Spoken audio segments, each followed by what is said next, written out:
Hey, let's get right into it. What's up, everyone? Thank you for being here. Really appreciate it. Normal America show today, brought to you by me, still at work. Got called in for the long haul this week, so block shifts. So, home office here. Sorry, is today Wednesday? I think it's Wednesday. Lockdowns and riots and working all the time. It's hard to keep track of time, so how's it going all? So, yeah, I got some good stuff for you today. We can cover a range of issues. Obviously, I think the big story is still the riots, but then the biggest scandal in American history, political scandal, we learned a little more about that today with Rosenstein. And then I got some PA state stuff that really infuriates me about our great... Didn't mean to dude me. It's fine. It's fine. But yeah, our great Governor Tom Wolf passing laws that he himself is violating. So we'll get into it all. So I think the first thing I want to talk about is the idea of what makes an extremist. One of the things I'm realizing is people I'm hearing, even in my life that I'm personally friends with, are really upset with some of the videos I've been putting out. These are left-wing people. I would think that's fair to call them that. I used to not post my videos to Facebook because I was like, I'll keep Twitter for the politics stuff and Facebook just for like the friend stuff. And Facebook, I didn't use it for years, and then I brought it back on just to kind of catch up with people. But you can check my Facebook page. I rarely had anything on it. Now I started putting at least my short videos, and I also broadcast live to Facebook, which if you're one of my friends watching on Facebook, you're the only people whose comments I can't see, so I apologize for that. But apparently I've heard through the grapevine that some of the people aren't too pleased with some of the stuff I've been saying, and I've been called an extremist. People from my hometown and stuff. Why? What's the extremist nature of me? I would guess one of two things. Maybe three. That I said that we've elected people that hate this country to positions of power. That's absolutely true. And I even said in that video, I feel it's true for people on the right, like your Marco Rubios, your Mitt Romneys. I don't know what's so extremist about that, so I doubt it was that. The fact that I said that this entire riot is based on a narrative that is a lie, which is that of systemic racism and the idea that police forces are, for racist reasons, hunting and killing unarmed black men. That's not true. I stand by that. I'm not a racist. I'll get into that. We're going to talk all about the data today. We're going to go into the data. I don't care. People get upset and uncomfortable when you talk about this stuff. I don't care. I'm not a racist. I know I'm not. Talking about data doesn't make you a racist. How you apply that data can make you a racist. I don't apply it in a racist way. In fact, I think the people right now, let me just get to group 3. Then there are people that are upset at me and calling me extremist, and this is the best group, because I'm against rioting. That I'm the extremist because I'm against rioting. Because I said, even though the last thing in the world I would have said I wanted 3 months ago was our military to be on the streets, if Democratic mayors and governors allow our cities to be overran and refuse to accept help from the National Guard, I only see 3 options. And those options are, 1, that we just leave these people win. And I understand how that could seem appealing, particularly if you're on the left. But let me try to explain, even if you're on your left, why this is a bad idea. If you're on the right, it's clearly a bad idea because if they win, what they want to usher in is communism and the destruction of this country. So that's bad for everyone anyways. But even if they win, here's why you should be opposed to that. Because if you start to set the precedent, if this is the game you want to play, if you set the precedent that, okay, if you want political power, the way to go about it is to start burning down certain neighborhoods. You might not like what results of that because, 1, these types of protests will continue. Then the other side's going to start playing the game. Then you're going to see violence coming from both ends of the spectrum. And then you'll see the police say, I don't want to be police anymore. I don't want any part of it. And then what? By the way, you see that today. You saw Rashida Tlaib. You've seen other leaders advocating for, quote, defund the police and empty all prisons. That is one of the most powerful people in this country, a member of Congress, who's advocating for ending the police and emptying prisons. Just think about that for a minute. Anything people like to mock people like Alex Jones and stuff for being conspiratorial and, advocating extremist positions. We have a sitting member of Congress right now advocating ending prisons and ending the police. not a fringe person, one of the most powerful people in the country. So, that's what would happen. So you'll just see, if that's the world you want to live in, fine. But that's option one. So here's the best option, right? That these mayors, let's just use de Blasio as the best example. He starts to regain control of his city with the police force, or if he can't because they're overwhelmed, he accepts the help of the National Guard. That's what I would like to see. He is refusing. I believe he's refusing because he wants to see his city burn. Then he could blame Donald Trump.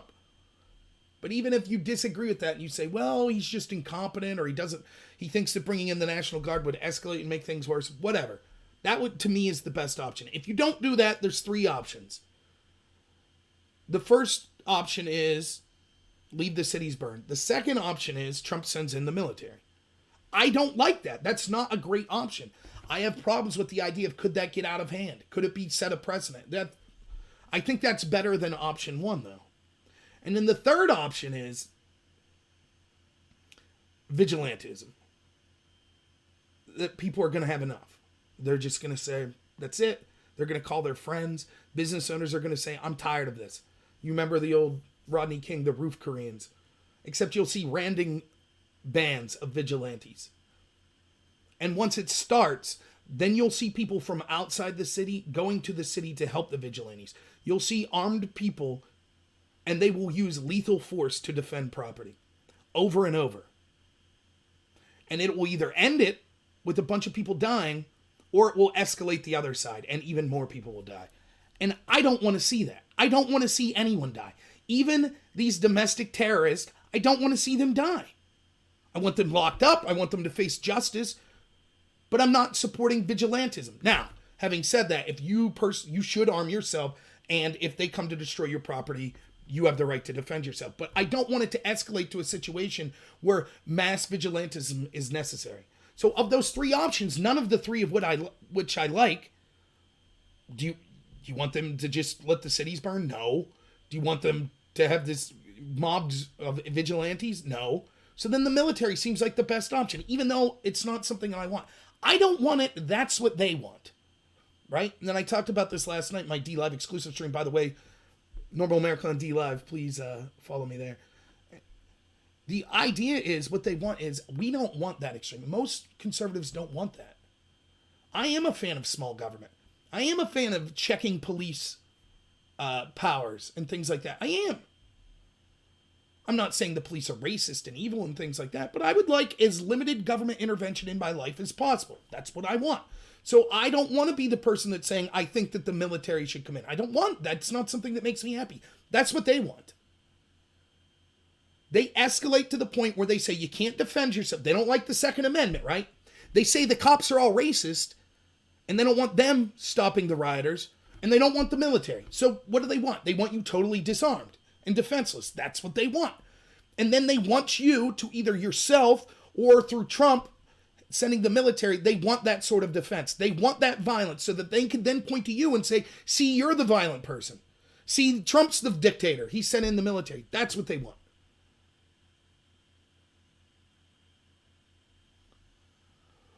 Rising up's one thing, but it depends on what you mean. Like, it's a vague statement. I also want us to rise up. Like, I think that we should vote basically every single person out of Congress right now. I think that we should just scrap them all. I don't think that there's leadership on the Republican side either that's worth saving. There's some good people, but it would be worth to get rid of them all. If we had to choose between keeping all of them or none of them, I say keep none. But I don't want to see violence. I don't. If it becomes necessary, I guess, in the times of protecting your personal property and life, but I don't want it to escalate to that. That's why I'm an extremist. Because there are people out there. It's not just, and this is what blows my mind. It's not, some people are kind of like that. I'm even friends with people like that. I don't care. I try to keep politics out of it. As long as they're not engaged in criminal behavior, they could say, I defend these riots. It's like, you're nuts, whatever. But some people that just I'm talking to and stuff, you would think run-of-the-mill, maybe a moderate Democrat, and they're for the riots. Moderates, I'm saying, for the riots. Not for the protest. I mean, they're obviously for the protest, but also they're buying the Pulitzer Prize winner from the New York Times. She was on television yesterday saying, violence is putting your knee on a black man's neck. Violence is not destroying people's properties and attacking shop owners. We shouldn't use the same word for those two things. That's what these people believe. And it's because of the lie. So I just wanted to say it's tough. It's tough when you do put yourself out there. I'm not saying I love doing this. I do. I don't care. But it's tough when you put yourself out there because you open yourself to criticism. I don't mind the criticism. But when it comes to like personal relationships that could be strained, I could, I'll just say for my piece, and I truly mean this, I have never, for political reasons, unfriended someone. If I'm talking to someone that I'm a friend with and they disagree with me politically, we just talk about something else. We try as best as possible to avoid it. I don't wish any ill will on the people that are upset with me right now. I don't. Whatever. That's people's choice. I've said on my channel a million times, it's not worth losing friends over who you're supporting politically, things like that. But it is what it is. So I don't care. If people that we used to consider moderate now think it's an extreme position to be against rioting, and I've dealt with this all day. And one of the things that's terrible is most people won't tell you. That's one of the things that's so frustrating. So let me talk about this for a second. And you have to excuse me if you're new to me. I have sort of a rambling style. One of the things that encumbers me, and it encumbers people like me, I hope I can say this for most of you people, is that we're principled. Now, it's obviously worth it to be principled, of course. But it's also encumbering. What do I mean by that? If I say, look, I think it's regrettable, but Trump, if the governors are unwilling to take the National Guard and things keep escalating, Trump might have to put military on the streets. If I say that, inevitably I'll have someone say to me, oh, I thought you were big on the civil liberties.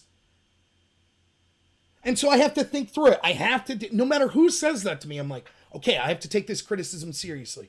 So let me think through this. Right? So I try to think through and I try to take the criticism seriously. Oh, you're against these rioters? What about this cop that shot a paintball at someone on the porch? Yes, you're right. Oh, you're for Trump? What about this photo op? Did he use tear gas on people to go over? Okay, I'll read the story. Now, all of this is clearly a deflection. And I think most of the people are in bad faith. But I'll give them the benefit of the doubt. Okay. But 90% of the time, the people telling you that, they're not reciprocal. So they know that you will be held to your principles, but they believe by any means necessary. So they don't have to be held by their standards. I saw someone today, I kid you not. I wish I had the actual quote in front of me. It was on the website above top secret. Hey, what's up, Schwill? Thank you, man. Or lady. I watched the Rosenstein. We'll get to Rosenstein, by the way. I watched that. One of the core issues behind the Rosenstein, for those of you who don't know, he was the assistant director of the FBI, became the acting director when Comey was fired. He signed off on the FISA warrants of Carter Page twice, I believe, and was there when the Flynn railroading and stuff was going on.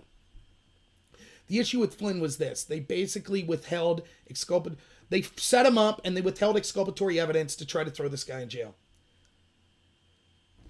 So this happened today. As this is happening on the website above top secret, there's a left-winger who creates a thread that is like, I don't think we should label Antifa a terrorist organization, and here's why. And they start to present evidence. They don't link anything, but they make this claim that says, when Trump was inaugurated, you had the protest and the riots, but there were 200 protesters that were arrested before the riots, and they super weren't rioters. They super weren't. These people were super peaceful protesters, I'm assured, which, okay, I'll take your word for it. And they were charged with the crime, even though they shouldn't have been, and then the Department of Justice withheld exculpatory evidence, and then it was found out, and these people were let go. And that's it. That's tyranny. That's it. It's time to rise up. Trump is a tyrant. We can't put up with that. Well, did Trump personally order that? It was under him. He's a tyrant. This is almost a direct quote. Withholding exculpatory evidence in order to send someone to jail for almost the rest of their life is a tyranny we cannot accept. At the exact same time that they're making excuses for the railroading of Flynn, which was when the Obama administration withheld exculpatory evidence. It's unbelievable. And you can't use facts. It's like, what about this situation with Flynn? You literally just described the situation with Michael Flynn that you have either been ignoring or that you say, it's not a big deal. You literally just described it. Except you're talking about something from 2017, which I don't see the evidence for, but fine. They don't have to, they're unencumbered. You could say, I could punch you in the face. You can't punch me in the face. And I know you're principled. And so you'll have to come through look, how would punching someone in the face, how would I justify that? Well, I wouldn't unless I was under direct threat. People know this. If you're a principled person and you're trying not to be a hypocrite, they know. And so what happens is it allows them to dominate the narrative. So for example, yesterday I watched a little bit of The Five on Fox. I don't watch a lot I like Tucker, that's about it. I watched The Five, and the story they led with yesterday, not the people dying in the riots, not the riots, not our cities burning. You know what story they led with? Trump getting a photo up in the church. And this is supposedly a pro-Trump show. That's how it usually leans. Why would they lead with that? Because the Democrats control the narrative. They don't care. They know it's hypocritical. They know that they're deflecting. They know they're not covering the riots.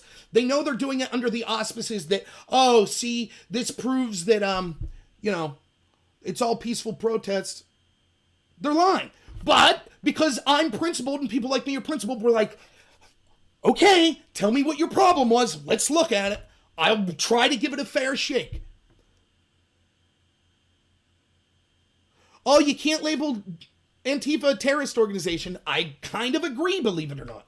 Probably, for example, the KKK is not a terrorist organization. The reason is it's decentralized. So the KKK in this city is not the same as the KKK in this city. So we haven't labeled it a terrorist. I don't know legally what the avenue for labeling a group domestic terrorist, what that means legally. They are terrorists, though, and I don't have a problem calling them that. And I think that we could treat them as a gang, which would mean if you subscribe to a Facebook page that's Antifa, I don't think that you should be arrested. However, you are affiliated with a gang that commits violence, and therefore you're subject to investigation if something comes up. And you should also treat them under the RICO statutes, which say that we follow the money and who's supporting them. So if they commit violence and they've gotten money from somewhere, you arrest everyone up the chain, George Soros and stuff. So, I mean, that's how I would treat it. But you're right. As a principled person, I looked at that. I did. Okay?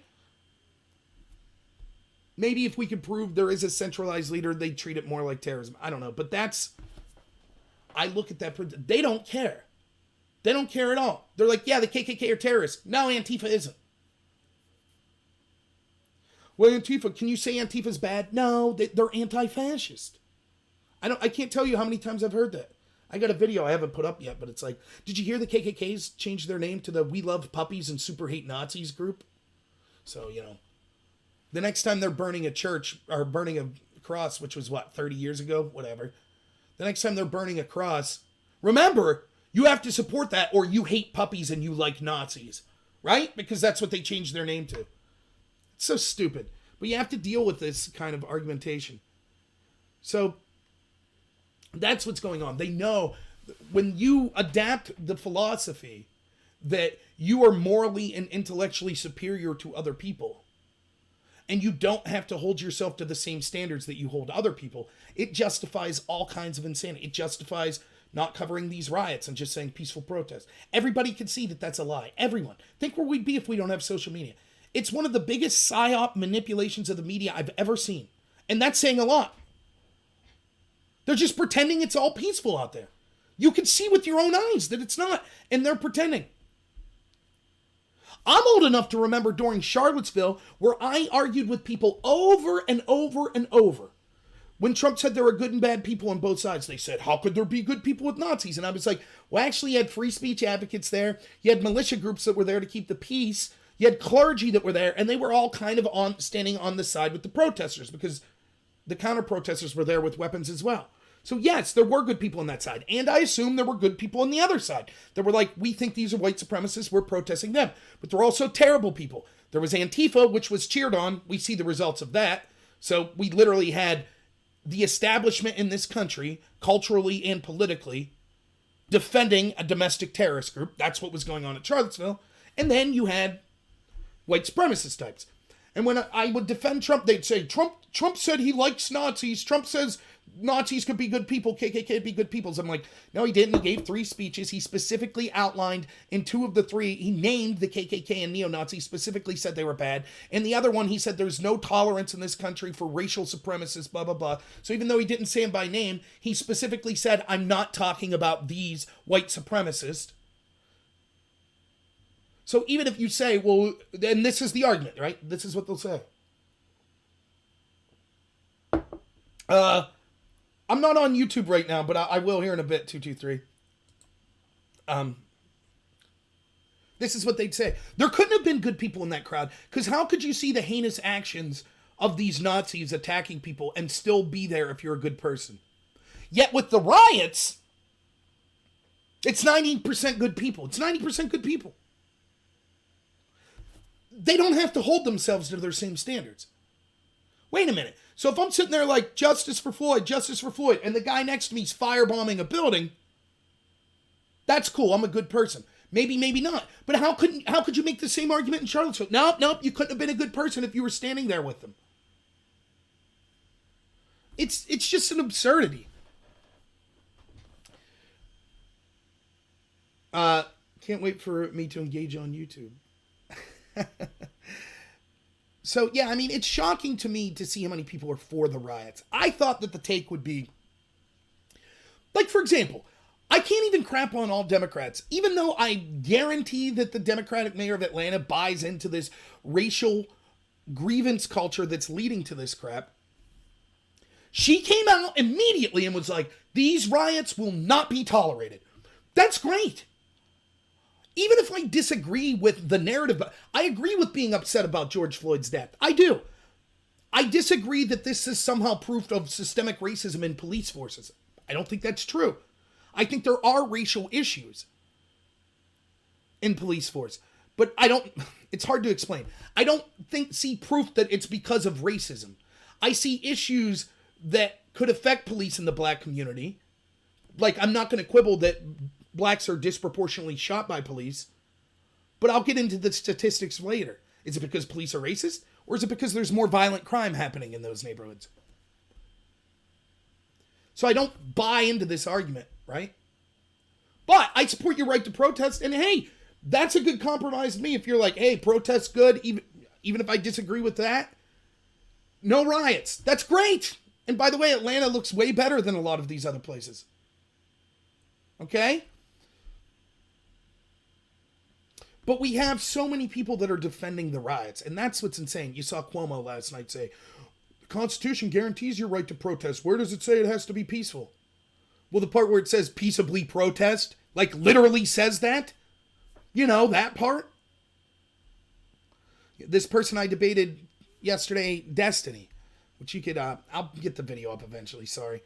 My audio file screwed up, so I got to rip the audio from the video he just put up. He says that riots are justified. Not the store owner, but it's okay to burn down the police station, government buildings. You had the Pulitzer Prize winner that I was talking about saying, well, it's not really violence. You had a woman from, I think it was Sacramento, someone who was in the local government there said, why would we be upset about looting? Looting is totally justified.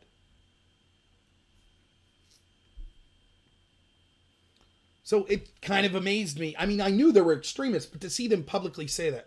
But they'll hide themselves. They'll hide what they truly believe most of the time. And they'll say, oh, no, I'm not for it. So I dealt with someone today. It's like, oh, if you're against Antifa, you're a fascist. Antifa means anti-fascist. By the way, there is no such thing as Antifa. By the way, it's not them. It's right-wing supporters doing it or whatever. And we'd be like, do you condemn the riots? Yeah, I don't like the riots, And then on the next hand, this is what they said. Oh, well, whiny white people, I was waiting for them to rise up over the lockdowns, and that never happened. So these young black people that are doing it, it's something to be proud of. Well, wait a minute. Weren't there protests under the lockdown? Oh, but that's not what you mean by rise up, right? You mean riot. That's what you mean. So in one statement, you're saying, no, I'm against the riots. But on the other hand, you're like, yeah, these noble black people rising up, unlike the white people under the lockdown. first off, conflating it racially is stupid in the first place. And second, the makeup, guess what? There were black people protesting the lockdown, and there's certainly a lot of white people rioting right now with the Antifa ranks. So here's the case I want to make. Okay?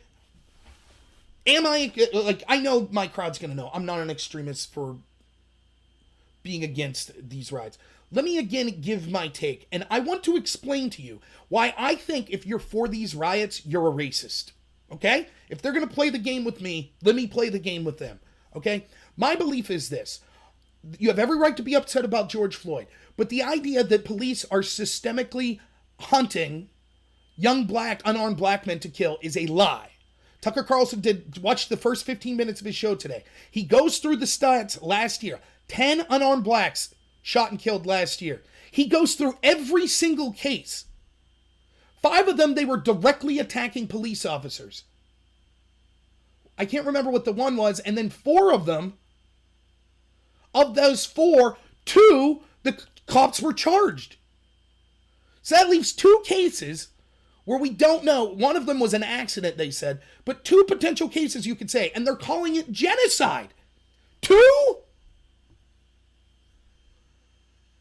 That's why even in that debate I had with Destiny, which that's his name, it wasn't a debate with but that's why he's unwilling. He admitted right out of the gate, well, this isn't actually over shooting unarmed black men. That's not what it's actually over. Of course, because the data doesn't break it up. So they have to go with the lie. And this is what I'm talking about. The lie is systemic racism. That's the lie. It's a lie. It's a lie that points to statistic points and says things like, on average, black people make less than white people, therefore racism. That's not reality. There could be hundreds of factors as to why that statistic may be the way it is. They do the same with sexism. Women make less than men. It's a lie. I mean, it's not a lie that women make less than men the way they're using those statistics, but the idea that it's because sexism's a lie. And when we allow that lie to continue, this is what ends up happening. Rush Limbaugh is like, look, I'm outraged by George Floyd dying. So he's like, I want to talk to a black community leader. He brings on this guy, Charlemagne the God.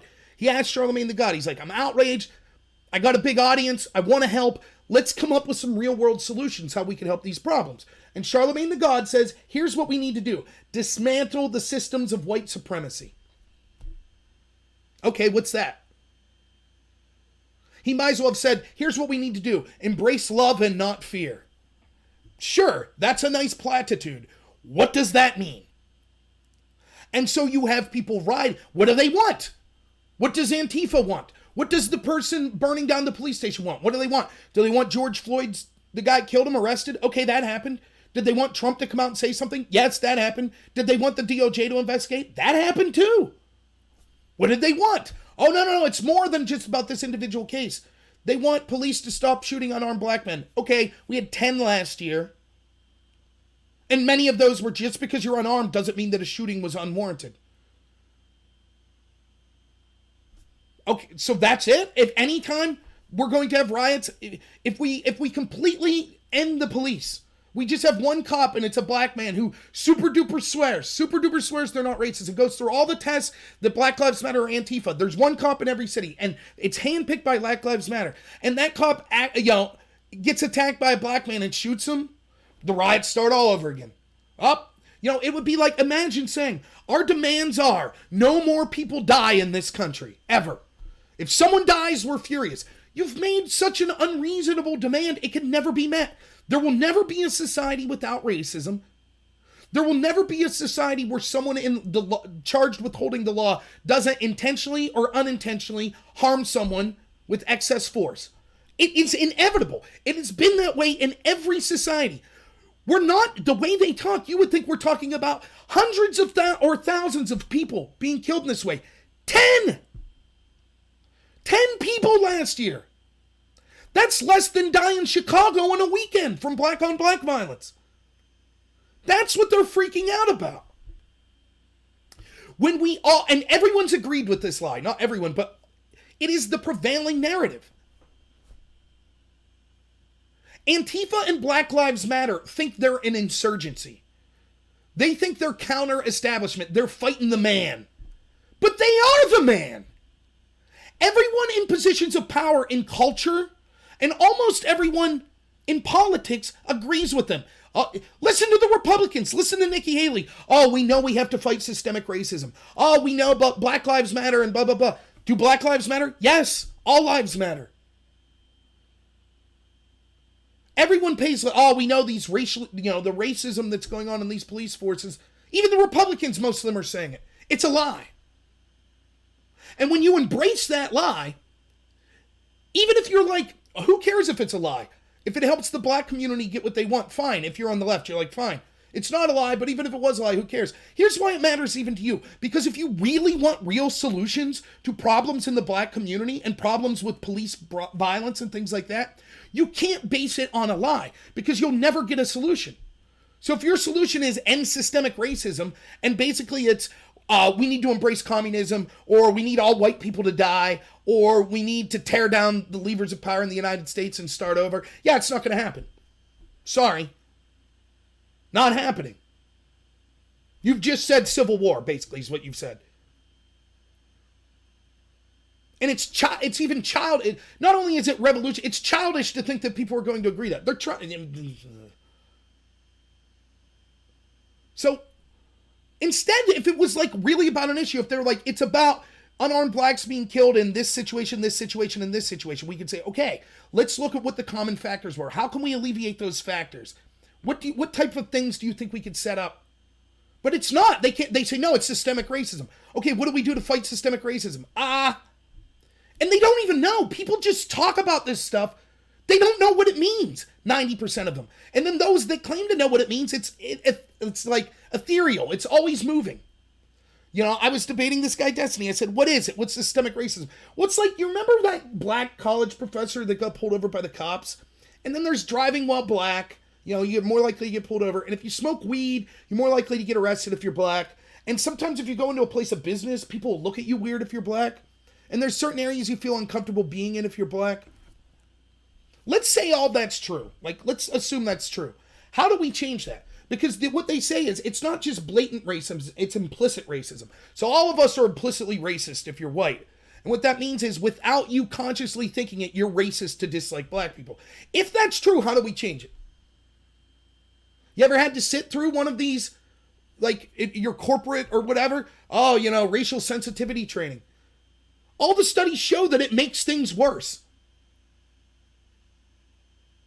Racial sensitivity training, the studies show, it doesn't really affect people's interactions when it comes to thinking about black people, but what it does is it causes more anger to poor whites. Because you look at them as like, what the hell's wrong with you? You have this privilege. Why aren't you succeeding? So what's the solution? Well, no matter what, white people are always implicitly racist, and that's what we're fighting against. Okay, has anyone came up with, if I'm assuming that true, has anyone came up with something to solve that? What can we do? Is it going to be like, what's the name of that movie? Clockwork Orange? We're all going to, they're going to have us there. Is that what it's going to be? Do we have to do like Bernie Sanders supporter Kyle Jurek said and put all of us in re-education camps? Is that the solution? Should we just move all white people, kick them out of the country? Should we execute white people? Should we put them in prisons? By the way, can there be implicit bias from black people not liking white people? Oh, no. You can't ask that. Now, because I say this stuff, I'm deemed to be racist. That's what they say. I say to the contrary. I actually deeply care about the black community. And I know if we keep pushing these lies, nothing will change there. While we're being divided racially, you know who's laughing their butts off? The establishment in the left and right that have destroyed the wealth of the middle class in this country, that want to destroy this country through things like open borders. They don't care. If they cared about the black community, they wouldn't be encouraging illegal immigrants to come into their communities and take all the jobs.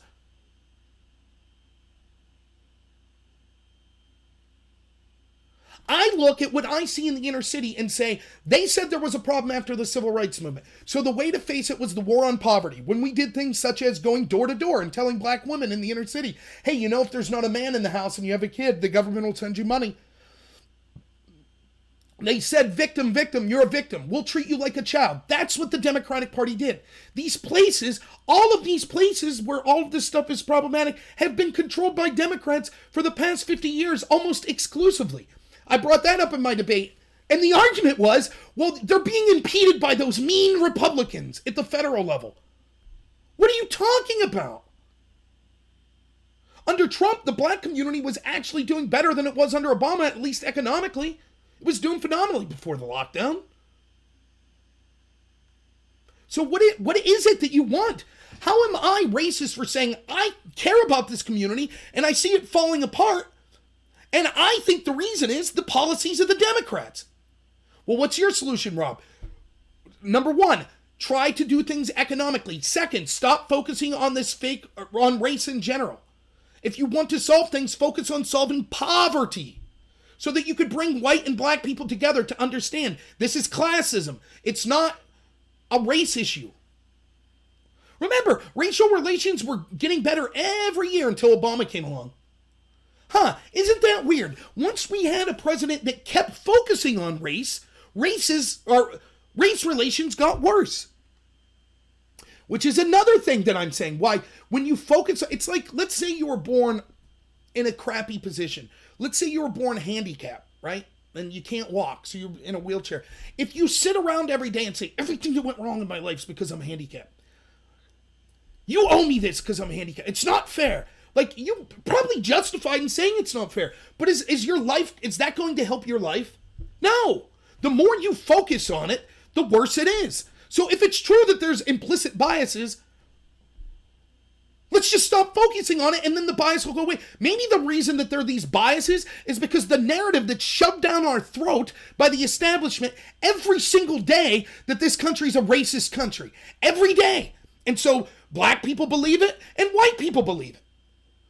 That's why you see white people kneeling now. And let me just say here, for the record, I totally support the black community. I support the protest. I do. If I am asked to kneel, you will break my legs and force me before I ever kneel in front of a person like that. Now, I would kneel in front of people in certain situations, such as if I was proposing or being knighted, or if I happened to be tying my shoe and they were standing there. But that's about it. I ain't kneeling in front of someone for my skin color. It ain't happening. And it's nothing to do with me being racist. It just ain't happening. I'm not giving in to this white guilt narrative. If you think people are sinful based on the color of their skin, you are a racist. Period. End of story. I don't care the mental gymnastics that people want to play. Well, you can't be racist unless you have power. Power? Nike's running ads for Black Lives Matter tonight during riots. Chase Bank, which got in trouble for predatory lending to the black community, they're more than happy to put Black Lives Matter signs up. Why not? They're laughing all the way to the bank. They're keeping black people impoverished. But hey, as long as they put that symbol up, we're good. That's what's going on. And so let me get to what started me on this. The idea, I know you keep... C2T... All right, I'll stop my rant. And here's the problem. I'm going to get on YouTube to give Trace a wrench. And then what's going to happen is, because I'm on OBS and Restream, what happens is it'll lag. And then it'll take me 10 minutes to get back from the lag. But I will really try to give Trace a wrench if it's that important. Let's see. 1 second. Okay.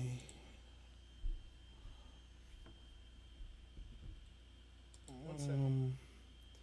I'll have to see her name in the chat. I think it's lagging really bad, so let's see. How do I do this?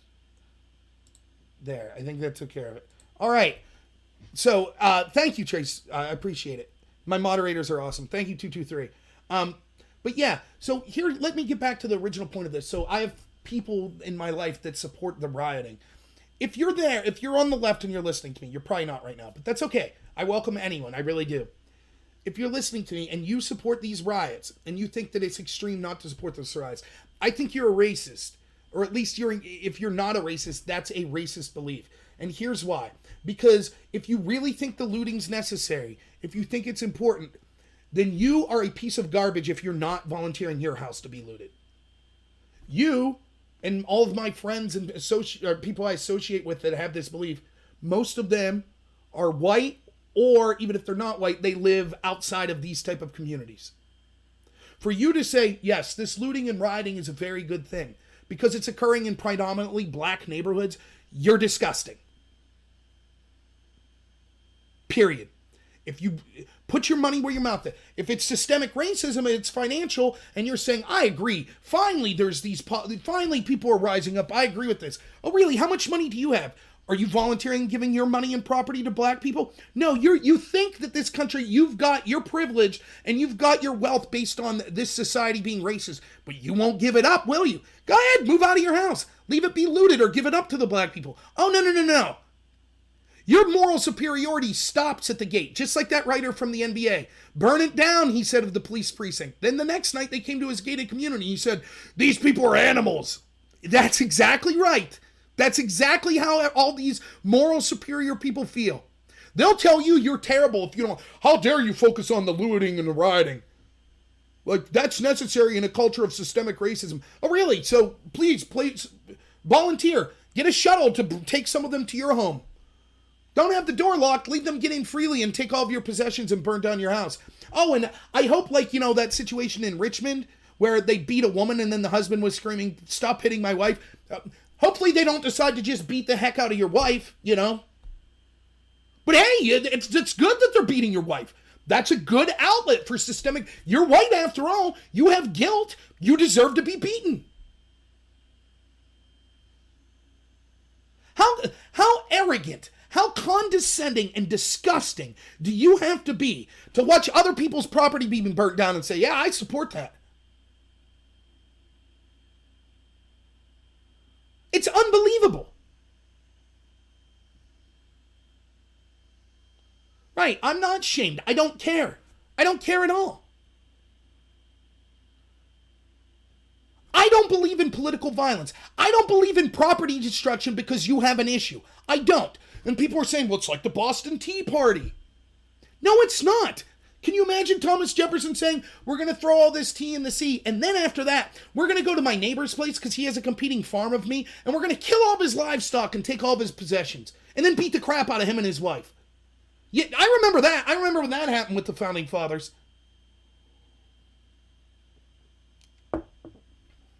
Let's get into the stats. Why not? See what you did? 223, now I'm on the wrong page. It's all right. I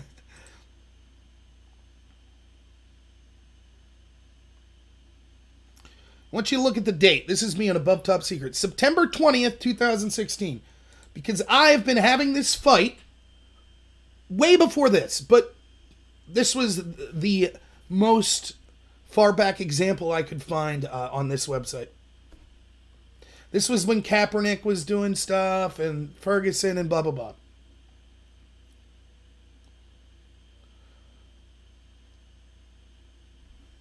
This person's talking about the statistics. They say, white American... I got it up. It says, white Americans outnumber black by close to 5-1 ratio.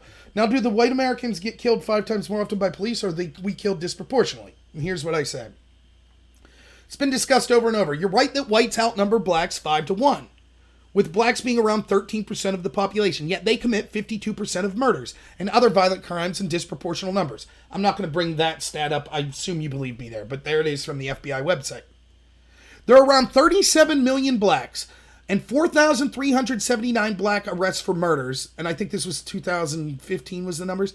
So 37 million blacks, 4,379 black arrests for murders. That means that blacks had a 0.00012 chance of being arrested for murder. Whites were around 196 million, and there were 3,799 white arrests for murders. This means that whites had a 0.00002 chance of being arrested for murder. Now, I'll grant this isn't exact because the population numbers are rounded, but it's pretty close. In other words, there's not exactly 196 million people. Could the reason that blacks are 5 times more likely to be shot by police believe they are committing about 5 times more of the violent crimes? Isn't it weird how those numbers almost exactly match up? Then there was a study for Harvard that actually showed unarmed whites were more likely to be shot than unarmed blacks. Now, that study's been criticized. The criticisms of that study are things like, well, it doesn't do a direct job with ratios of actual numbers of interactions. So therefore, if you would look and say that a white cop interacted with 93 black people but only 7 white, but then a black cop interacted with 93 white people and only 7 black, then it could skew the number to make it seem like the white, if each of them shot 2 white people and 2 black people, the officer that only interacted with 7 blacks but shot 2 of them would have be 40-something% that he shot. It's garbage. The refutation of this statistics is garbage, but you see what I'm saying. And then I say, this is 2016, I'm writing this. Now I'm sure you'll say, yeah, but those stats could be skewed in this way or that. But you won't apply the same scrutiny to the blacks shot by police. And this is the big argument that I'm making. Right? Let me bring my face back up, all right? You ready for this? The problem is when you take a data set, right? So let's say I say something. Like, I say, actually, people that own convertibles are more likely to be pulled over by police. Well, that proves that police are prejudiced against people in convertibles. Really? Or if you're the type of person that has a convertible, that might mean that you're driving faster, or it might mean that you got pulled over because it seems like you have more money, or that it was easier to see what you were doing in the car. There's a ton of reasons for that. You wouldn't just be like, police are out there like in their lunch breaks like, let's get these damn convertible drivers, right? It's the same with these stats. So explain to me how this double standard works. You look at a stat and you say, black people killed by cops. Oh, it's disproportional. If you look at it per capita, now we know more white, for example, last year, the statistics, 19 unarmed whites were killed by police, only 9 unarmed blacks. But they'll say, yes, but whites make up 60-something% of the population and blacks only make up 13%. Therefore, blacks were shot at about 2.5 times more a clip than whites. Yes, but that doesn't, and they say that proves racism. But wait, what about the underlying facts? No, that's racism. If more blacks proportionally are shot than whites, that proves racism. Okay, if you think that, then what's to stop the white supremacists from saying, okay, blacks commit 52% of homicides, therefore blacks are worse people? It proves that they're inferior. They're violent. They're inherently violent. People would say that's racist. I would say I agree. That doesn't prove that. We have to look at what the underlying factors are. Is there more consistent poverty? Is there a higher population density? Is there cultural impacts? Is there an easier access to firearms? There could be dozens of things that go into that. And that's what people correctly do. When you bring the numbers up, you say, look, blacks commit 52% of the crime. They're like, well, that's because, and they start giving you all kinds of reasons. One, that's because the police don't arrest white people at the same clip, so they're purposely going over blacks. That's all that proves. And second, it's because of systemic poverty and because of racism that has to do with systemic economic racism there. And third, it has to do with, and they start listing all this stuff. And it's like, okay, we could talk about all that. That's good to have this discussion. Why don't you do the same thing with the stats about cops shooting blacks? You just say, you look at that and you say, that's racism, moving on. And in this debate I did with this person yesterday, everyone in his chat, it was verbatim. They were like, of course the murderer that killed George Floyd killed him for being black. Of course they did. Well, what's your proof? Because he's white and the guy was black. That's it. That's proof. It couldn't be that he was a psychopath. He was a narcissist. He had a personal relationship with them and there was something about that. No. It had to be race. Men are killed way more by police than women, and the disparity is way more than white to black. So I say George Floyd was killed for being a man, and all police are sexist against men. We need to protest to stop violence against men from the police. You would say, what? You believe that Floyd was killed just for being a man? Where's your proof? Exactly. And this is the double standard that I'm talking about. When you show them something like statistics, they say, all we need to do, if there is a statistic where black people seem disenfranchised, it's racism, period. You can't look at any of the underlying reasons, period. Black people make less money on average than white, racism. That's it, period. It's a religion to them.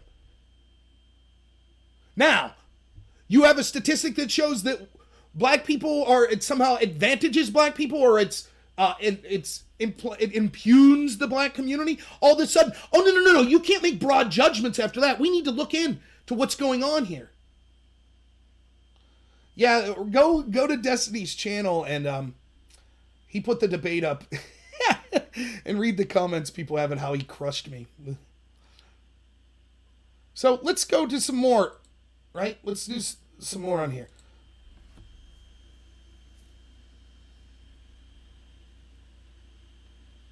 According to The Guardian's tracking of all people shot by cops in the U.S., only 33 unarmed black men were killed by police this year.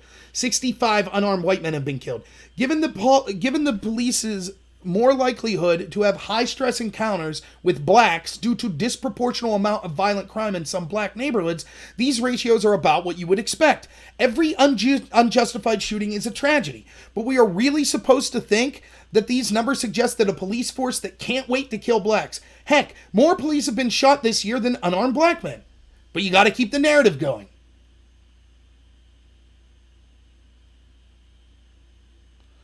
They say, and this is the next.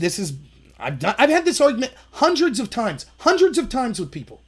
Okay? So this person says, okay, but here's the problem. Your numbers reflecting arrests of black people. And the police are racist. Therefore, we can't trust the police's number of arresting black people because they're arresting black people under false charges and they're refusing to arrest white people for homicides. That's what they want you to believe. They are making up homicides to pin on black people. That's the reason that it looks like blacks commit 50%. Never mind that you can see that it's occurring in like inner city Chicago and stuff like that.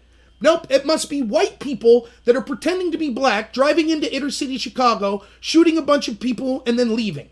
And then the cops pin it on black people. Okay, so here's how you get around that, right? Because again, they want to everything's racism. Anytime you show a statistic that might say something that's like, yeah, that stat's racist. So I say, okay. There's a huge amount of disparity which still suggests there's much more violent crime in some black neighborhoods. Hence, more high-stress encounters with police. Let me make it clear here. In no way do I think this means that every shooting of an innocent black man or person of any color by police is not an outrage. Nor do I think it means that all black people are more likely to be criminals. It's just that there are certain areas like inner city Chicago and Detroit where violence is much higher. And as a result, tense situations with police are more likely. It just so happens that these areas are heavily populated by black people. So despite the fact that there were more white people overall, the amount of high-intensity encounters with whites and blacks by the police are around the same. This is backed up by the Harvard study that shows that unarmed whites are actually more likely to be shot by police. The Harvard study seems to take everything into account and still shows unarmed whites are more likely to be shot by police. Okay, there's no definitive way to prove this. Everyone's always going to say, oh no, the police are racist, therefore we can't trust the stats from the police. So here's me doing my best. There can never be stats that will show beyond a shadow of a doubt how many murderers are white and how many are black unless some deity or something comes down with proof. What we do know are we do know that we're pretty correct about population size. So I'll give an estimate, I'll round them up. But there are about 196 million whites and 37 million blacks. Keep in mind, this was a couple years ago, so the numbers are a little off now. We can agree on that. Basically, there are 5 times more whites than blacks. Now, when we look at the arrests for murders, we see that whites, 3,799, and blacks, 4,379, and this was 2013, these stats. This means that blacks are 6 times more likely to be arrested for murder than whites. Do we really think that police are so disparaging to black people that they arrest 6 times more blacks than they should, or 6 times less whites than they should, for homicide? This isn't a crime that you could make up like, I think I saw drugs on you. You kind of need a dead body to prove homicide. Now notice that this is convicted, that it's not convicted, it's arrested. So things like being able to get a good lawyer shouldn't matter. In other words, the argument that was being made was, oh, of course black people are convicted more. It's because they're poor and they can't get a good lawyer. No, this is just arrested, not convicted. So that argument's out the window. But here is what I find to be the best evidence, okay? So if you point to these crime stats and they say, well, that's because the police are racist. Here's how you get around that. We could both agree that most people attack people of their own race. According to data compiled from the FBI's Uniform Crime Report and the Bureau of Statistics National Crime Victimization Survey, in 2012, 50.6% of all homicide victims were black. That's tragic. Forget about the perpetrators for a moment. Just look at the victims. 12% of our population, the black community, makes up more than 50% of murder victims. That's horrible. So if most people, and we all agree, are killed by folks in their own race, wouldn't you think if 50% of the victims are black, that's probably around the number of perpetrators that are black? And that's how you get around those numbers. They say that you're racist for focusing on the perpetrator. Oh, you only care about this stuff because it's black people committing crimes and they're corrupt against black people committing crimes. I flip the script on that. I say, fine, screw the perpetrators. Let's talk about black victims. Why are you trying to downplay that 50% of the victims of homicide in this country are black? Why don't you want those homicides investigated? Why don't you want the police to do what they can to prevent those homicides of black people? And if we know the majority of people that are murdered by people in their own race, and it's like something like 90%, it's staggering. And in fact, this goes against the narrative.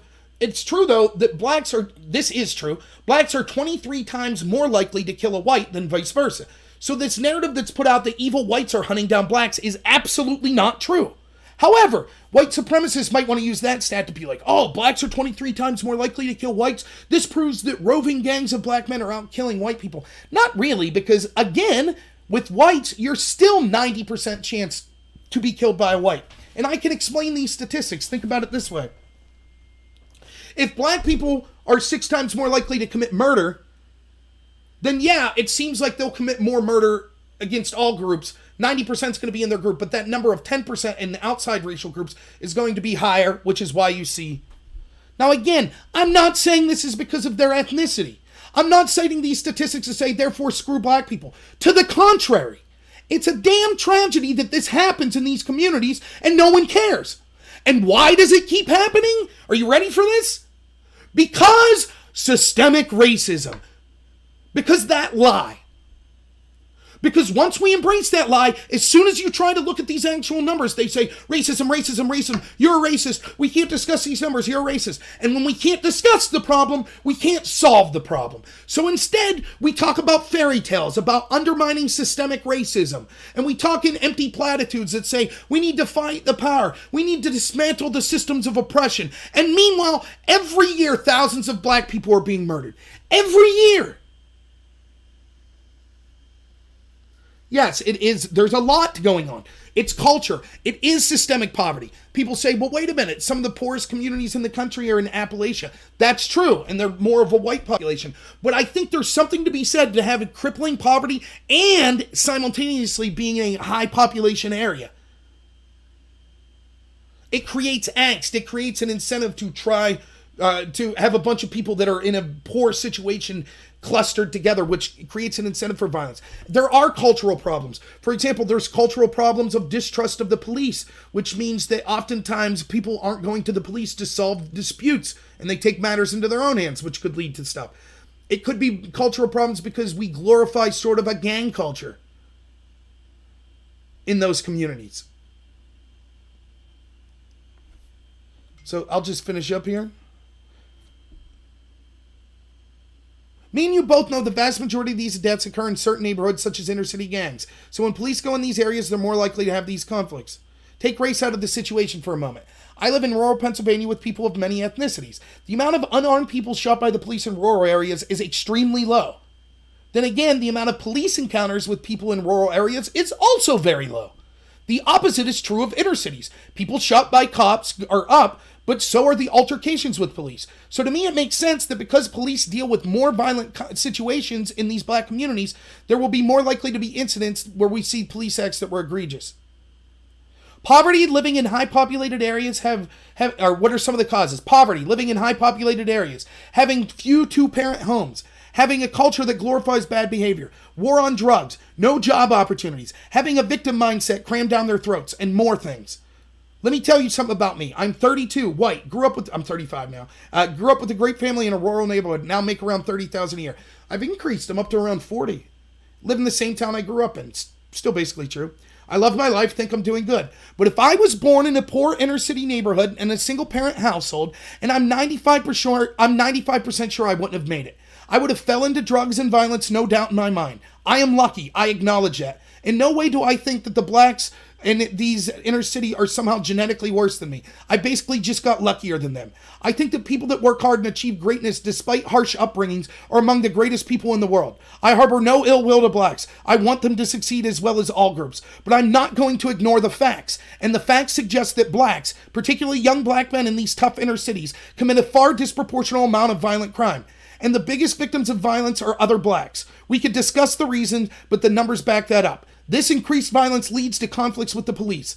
I am tired of the racial divisiveness, and I think this narrative of cops hunting down and killing unarmed blacks disproportionately is being intentionally spread by the media to create a larger division. That's why I'm against this. One last thing. When Kaepernick or others protest and say they want to start a conversation, the conversations like we are having right now is the ones we should be having, where one looks at facts, tries to come up with honest solutions, not one where we start off with feelings under the assumption that this country oppresses black people.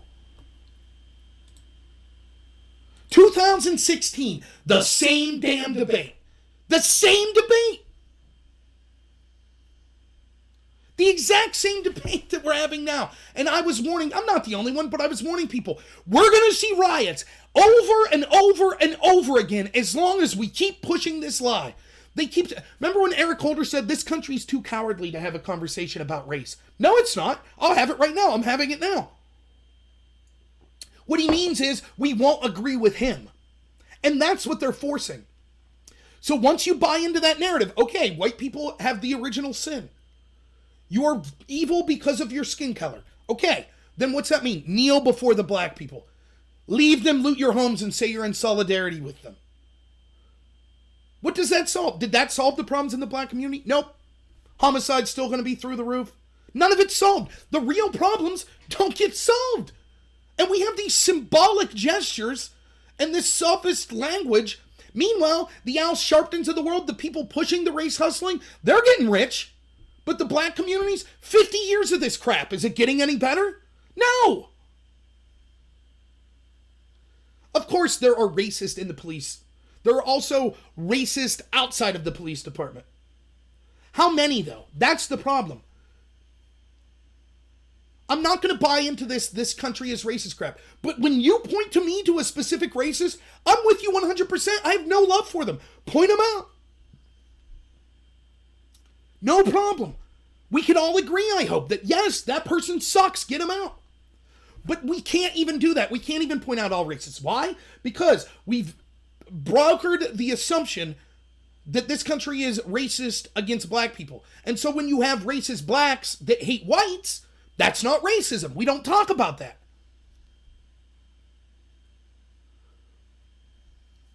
I could do a show for 2 hours talking about potential solutions, but in a nutshell, it's this. Treat everyone as a human being. Stop focusing on race. Period. If we continue to focus on race, it will get worse and worse and worse. You want to talk, and think about it. Everybody was on board. The guy that killed George Floyd's terrible. Yeah, lock him up. Everybody was on board, but we have riots.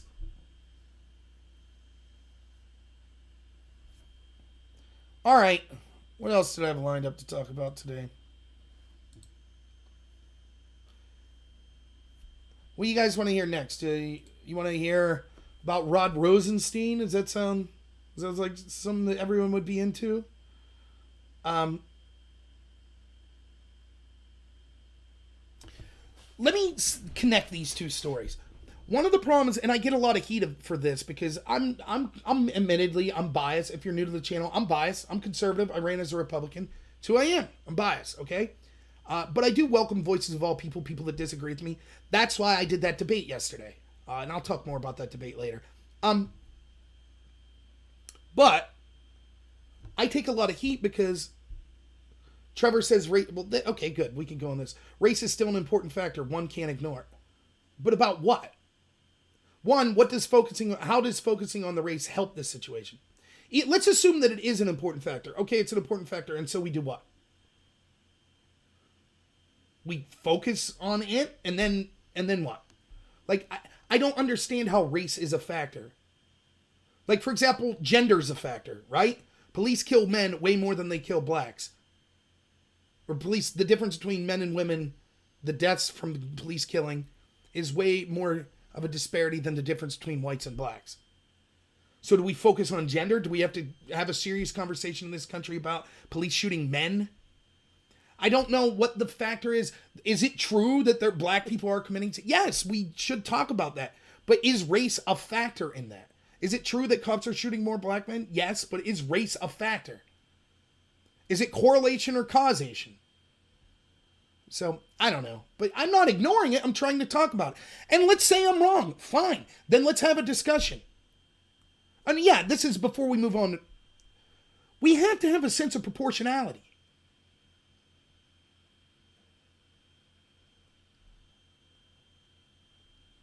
There's this idea of utilitarianism, and then the competing philosophy would be deontology. Utilitarianism says the greatest good for the greatest number of people, okay? A deontologist says we have rights that can never be violated even if it's for the greater good. So, an example of this would be, would you kill one child to save 10,000 people?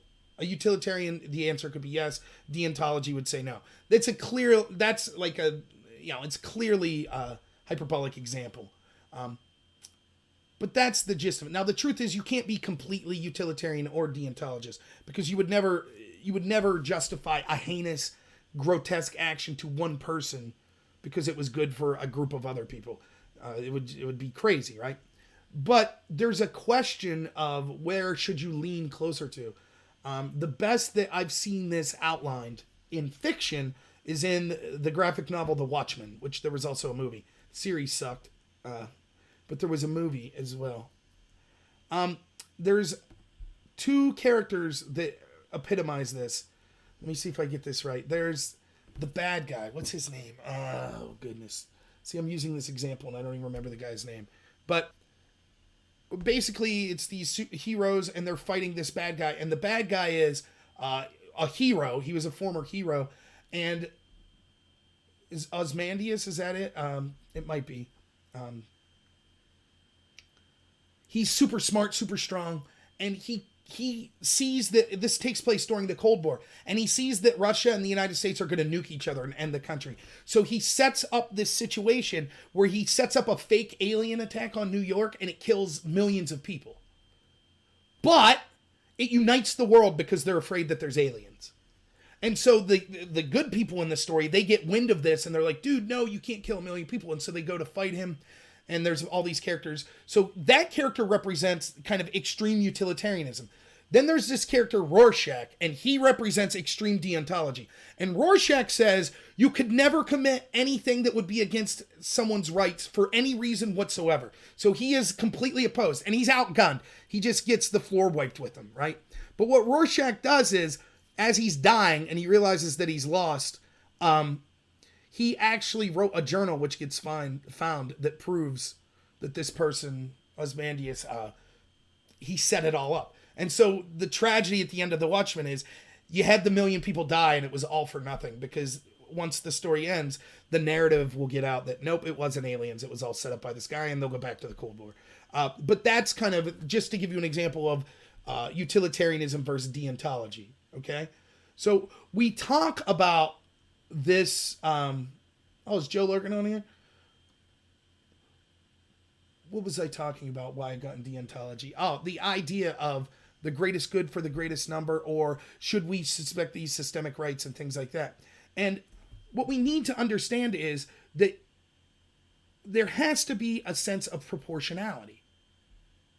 So we can't just be full deontologist and say, if a cop kills a person, sorry, my hair's a mess here. If a cop kills a person unjustly, then we riot. We burn down the country. A complete deontologist may make that argument. They unjustly killed that one person. The system is flawed. Remove the system. You can't operate like that. And so if you're going to justify riots, you have to justify not just a heinous act, but a heinous act on a huge group of people. Because if one heinous act justifies violent retribution, that's the end of the world. One black guy kills a white guy, well, that justifies violent retribution to black guys. One cop kills someone, that justifies violent retribution to them.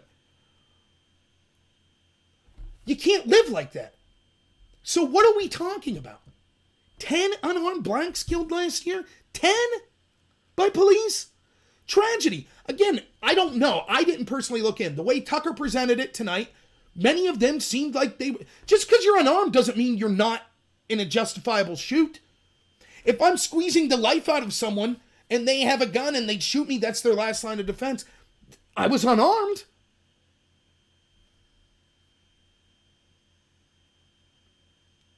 That's what we're talking about. These people don't have... It's the same people, and you can see how it works. So these riots are justified over that. And then, oh, did you see that cop that shot a paintball at the girl on the porch? I saw it. It was bad. I didn't like it. Well, that's the story. It's tearing. The story today in the media, for the second day in a row, is Trump walking out for this photo op at a church. Or was this the first day? I can't remember. My days are... That's it. That's their big story. Oh, my goodness. Did you see?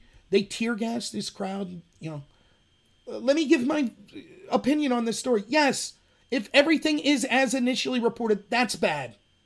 If Trump sat there and he was like smoking a cigarette and was like, I want to walk to that church and do a photo op.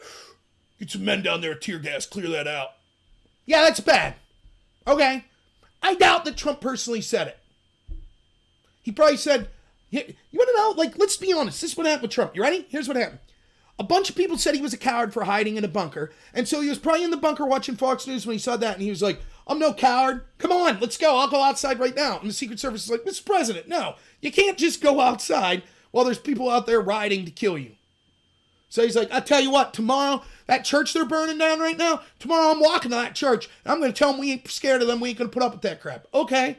So then the next day, President's going to be going over there. He's like, yeah, I'm going over in 15 minutes, enjoying my coffee or whatever. Like, yep, I'll be ready to go. And then the police people were probably like, okay, we got to clear it out. Did they overreact? Maybe.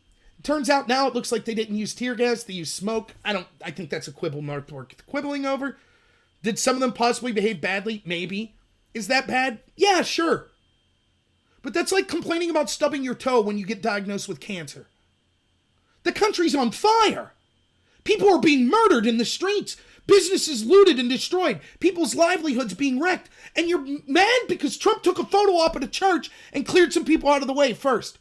And the same people that are furious, if the Tea Party would have burnt down that church and chanted that they wanted to kill Obama and were trying to get in to get after Obama, and Obama the next day wanted to go to that church, not only would the press have celebrated him if he used mass force to disperse them, they would have said it was a great thing. They would have said, oh, those Tea Party are neo-Nazis anyways.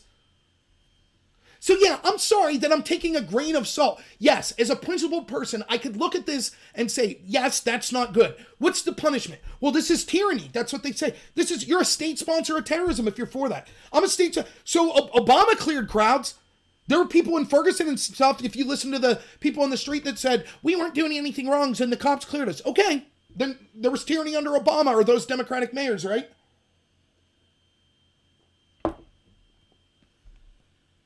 Oh, General Mattis, great to talk about.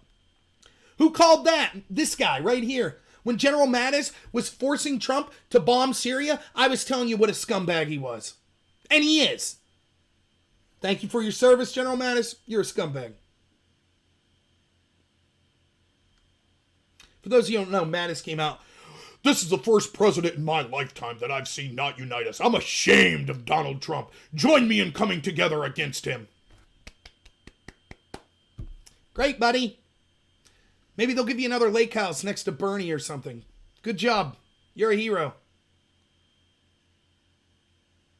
He is a war hero, don't get me wrong, but I mean, he's a virtue signal hero now as well. Yeah, you're right, Trevor, on Periscope. If Trump reacts, the media call him a tyrant. If he doesn't, they call him a coward. Mr. Torrance says, Antifa isn't even an organization. They're not organized at all. There isn't a membership. Same's true of the KKK. In fact, if you read on the FBI why they haven't designated the KKK a terror watch list, they say the exact same thing you're saying about Antifa. They're not organized. You don't get a little card when you're in the KKK. You hang out with people that have like-minded racist beliefs of you. You might have a Facebook page or a little pot roast or something. Antifa does that. You can go to Rose City Antifa's website right now. Are they keeping minutes? You got a little punch card every 10 Starbucks soy lattes you get as a member of Antifa, you get a free one after every 10? No. That's not true. The KKK does not have a membership program. The KKK has individual cells. Some of them operate differently than others. The same is true of Antifa. There are memberships in Antifa, such as Rose City Antifa. You can be a member of it. It is a loose collective of people sharing an ideology and a political philosophy that want to use violence. That's what Antifa is. Saying that, oh, there's some nebulous organization, therefore we can't deal with them, is the exact same as saying, well, we can't fight white supremacists because you don't get a card-carrying thing that says I'm a white supremacist. And they are international, right. And so this is used as an excuse. They say, oh, well, if it's nebulous. Right, it sells. But just because, and again, I said I think we should label them a gang, not they are terrorists, but I don't see the legal mechanism for labeling them. There's not a legal mechanism for domestic terrorism for labeling people. Akili says, people aren't born racist. Race is something that's taught. And I think there's a lot of truth to that. So when you hear this stuff ingrained over and over, that's what exacerbates racism. White people are evil. White people are evil. White people are evil.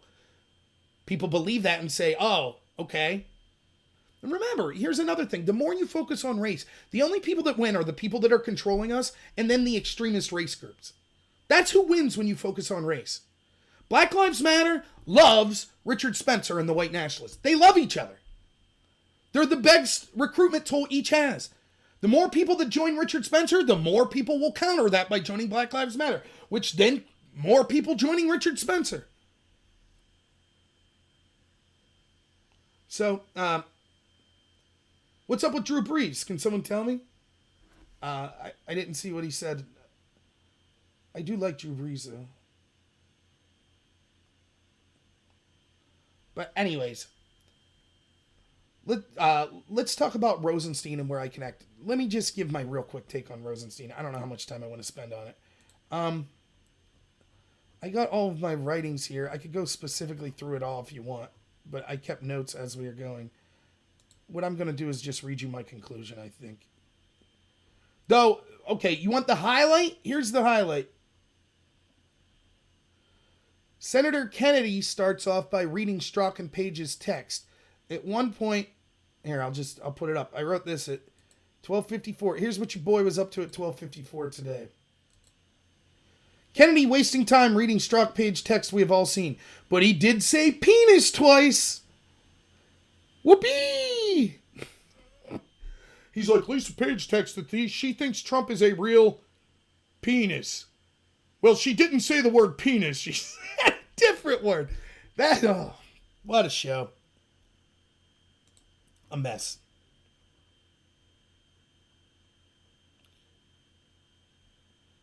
What did I think of the Rosenstein stuff overall? So for those of you who don't know, just real quick, Rosenstein was the person who was the head of the FBI. He wrote the memo recommending Comey be fired, and then he wanted Mueller to investigate Trump for firing Comey.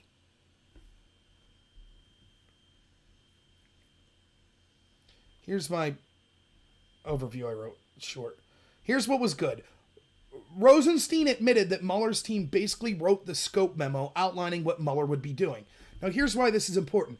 Rosenstein keeps claiming, I don't know nothing. I don't know nothing, man.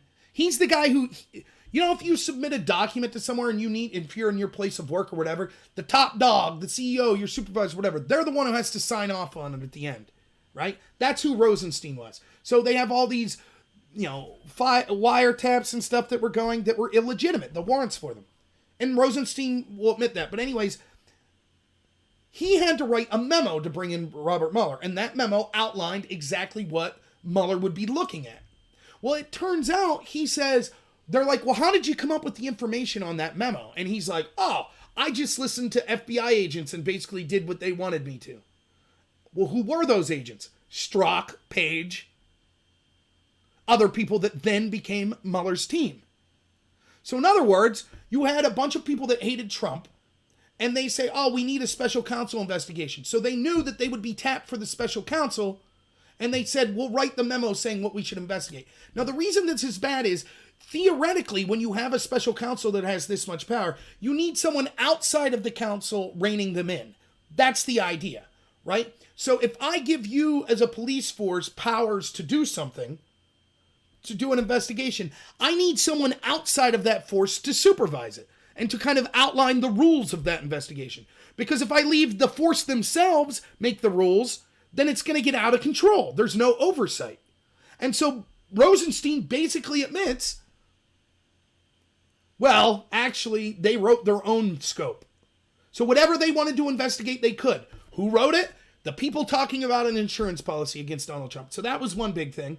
And then the other one that's even bigger is Rosenstein admits he wouldn't have approved the FISA application if he knew then what he knows now. Proven that even the person signing off on spying on Trump's team admits it was unjustified. I mean, that's devastating. That's absolutely devastating. We spied on a president of the United States and his team. We were told it was a lie. That was a lie. It didn't happen. Then we were told, well, okay, maybe it happened, but it was just on periphery people and it wouldn't have got to Trump. Then once that was garbage, it was like, well, okay, but it wasn't based on the dossier. Then once we found out it was based on the dossier, they said, well, okay, but it was justified. And now we find out even the guy who signed off on it says, no, it wasn't justified. His admission is, oh, okay, because basically the argument is, they withheld a bunch of information that had the FISA judge seen, they would have never approved a wiretap on Carter Page. So what did the FBI do? They withheld the information. And Rosenstein's claiming, well, they withheld it from me as well. So don't blame me. But there's all sorts of problems, right? Let me get to the bad. First, Dems prove once again their corruption by screaming about Russia interference, but then saying investigating the Russian interference in the form of the dossier they pushed and used to spy on Trump's team is corrupt. So let me break this down for you. The whole hearing was this. This is one thing you have to give Democrats credit for. When they have hearings like this, they are all directly uniform. They are like a team that sat down in a huddle beforehand. It was like, here are the 3 talking points. You will hit these 3 talking points. You will not move on from these 3 talking points. You will say this, this, and this. And then when the next person gets up, they'll say the same 3 things. That's what they do. You're not talking to a person. You're talking to a series of talking points. It doesn't matter what you say. Rosenstein could have came out and said, actually, I have to be honest with you. I was paid by the Chinese government to set up Donald Trump. And the talking points of that, they weren't even listening. The talking points would have been A, B, C. So the talking points were basically this. We've already been over the Mueller investigation. It's to try to discredit him. We know that Russia interfered and 190 indictments came as a result of the Mueller investigation. And racism? Racism? Excuse me, shouldn't we be talking about racism? That was their 3 points. Right? They keep saying that this was a sham, it's a distraction. Right? That we're not talking about the riots and racism. Well, they didn't say riots, of course. They don't want to talk about the riots. That we're not talking about the peaceful protesters. That's what they kept saying over and over again. And then they would say, but look at how they contradict themselves, right?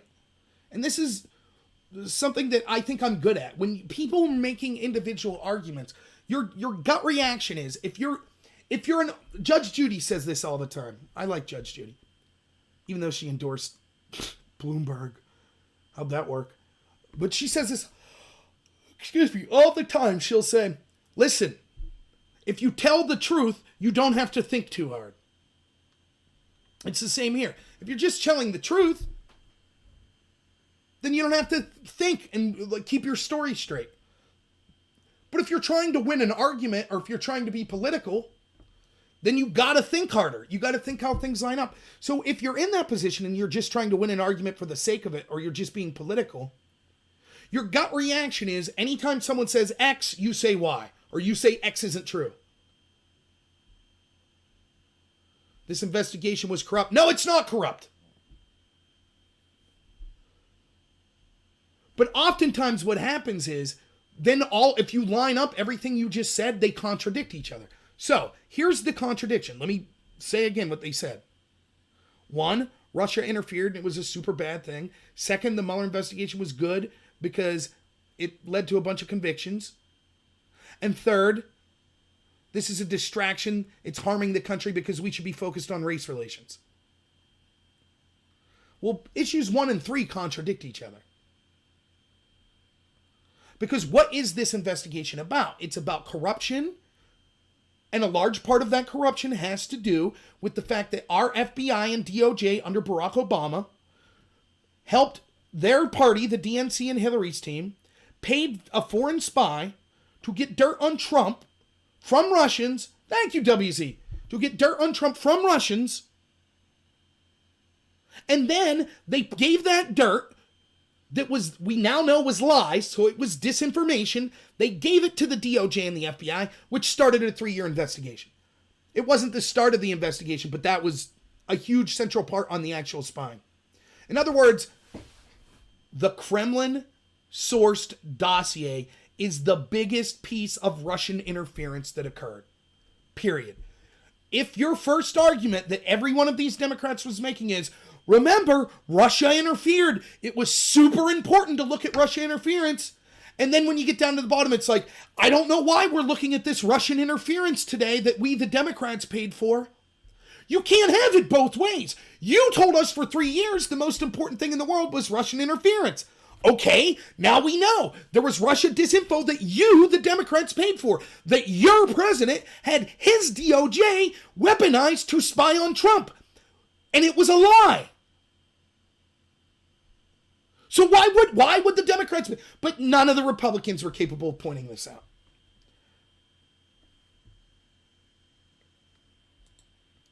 So that was the first part of the bad. The second part of the bad. Well, that's good, I guess, that it got shown. But here was what was bad.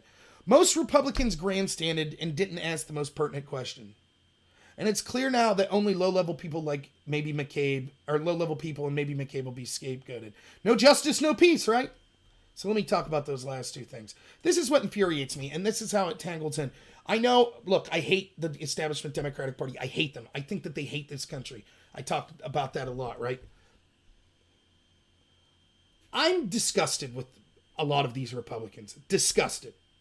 Where's the leadership? They're all bowing down to this fake race narrative that's going to make these riots inevitable again and again when it comes to the riots. And then on this, I watch it. Ted Cruz is pretty good. But other than that, it's garbage. Like, Representative Hillis, you get 5 minutes. Now think about this. What's your goal? Think about this strategically. Let's say that you are doing as you claim, and you think that the intel agencies were weaponized in a way that's 1,000 times worse than happened during Watergate. You think this is the biggest political scandal in history. So now you start to get witnesses in. The claims that the witnesses make are under oath. You could literally use this to prosecute them if you find out something untoward's going on or there's lies, right? You have 5 minutes. This was Senator Hillis, a Republican. This is how he approaches things. I see that Senator Leahy mentioned baseball. I too like baseball. He says it's like watching a baseball replay, like watching my team back in the 90s, but then they lost the divisional series. But it's not. We're playing a new game today. I understand that we have to be here.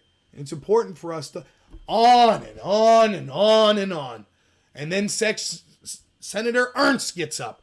And she does the same thing. They're just saying, oh, in my feelings, this was really bad. And I'm really disappointed by the FBI. Then Senator Kennedy sets up and he's like, I'm going to read these Strzok and Page texts. Yes, we know the Strzok and Page text. You have one of the people that committed a coup against the president in front of you. Ask questions. What are you doing? Why am I, some nobody, why am I able to watch this live and be like, here's 15 questions like this that I could come up with that are damning? And I don't have access to all the evidence they have. Instead, they're just grandstanding. They're trying to get talking points that could get on some TV show. I don't care about that. I care about justice. Ask the damn questions. Don't spend the first half of your time saying, Mr. Rosenstein, thank you for serving the country, and I think it's great that you're here today. Mike Lee at least got right into it, started asking questions. But they weren't the best questions. And there's a ton of questions that could have been better. Here's one. Quote, Mr. Rosenstein, if you felt the FBI couldn't handle an investigation into Russian interference, and therefore you had to have a special counsel, Mueller, do it, why do you think that Mueller shouldn't have also looked at the Russian interference of the dossier that he was using to spy on Trump?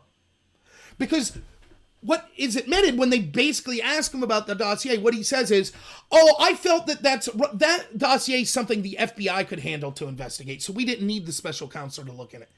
But your scope said the special counsel was supposed to look at Russian interference. So why would you just left out the most important piece of Russian interference?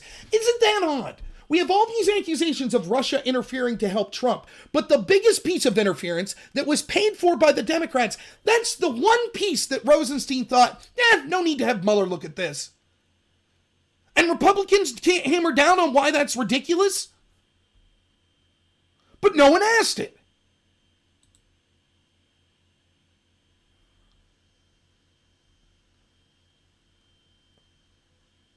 Let's see what else I got here on this.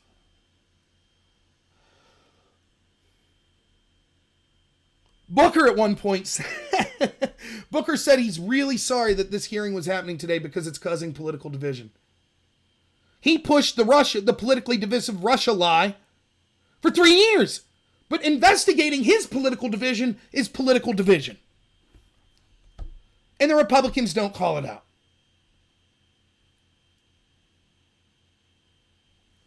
Booker says that it's horrific that Trump's team had connections to Russia and welcomed their help. But he doesn't want an investigation into, drum roll, Hillary's team paying their connections in Russia to get help that was then used on the DOJ to spy Trump, on Trump's team.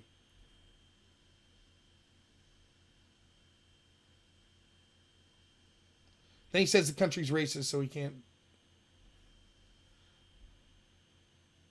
Rosenstein claimed, and I'm just going through it, hitting some of the high points. Rosenstein claimed when he found out about Peter Strzok's text that he and the FBI and Mueller's team did the right thing by letting him go. All right, now think this through for a minute. If you think that there's potential bias with someone, okay, and that potential bias means that you have to fire them, wouldn't you then check their work that they'd already done for you? Right?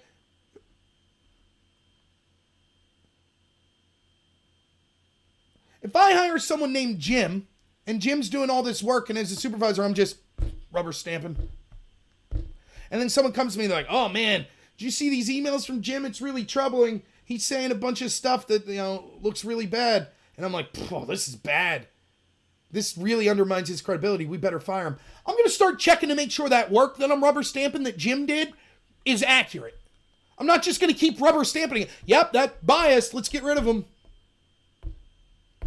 Oh, what's that? Oh, it turned out that the guy we fired for being potentially biased was actually biased, and he did a bunch of corrupt stuff, and had I known the evidence that he was withholding, that I wouldn't have spied on Trump? My bad.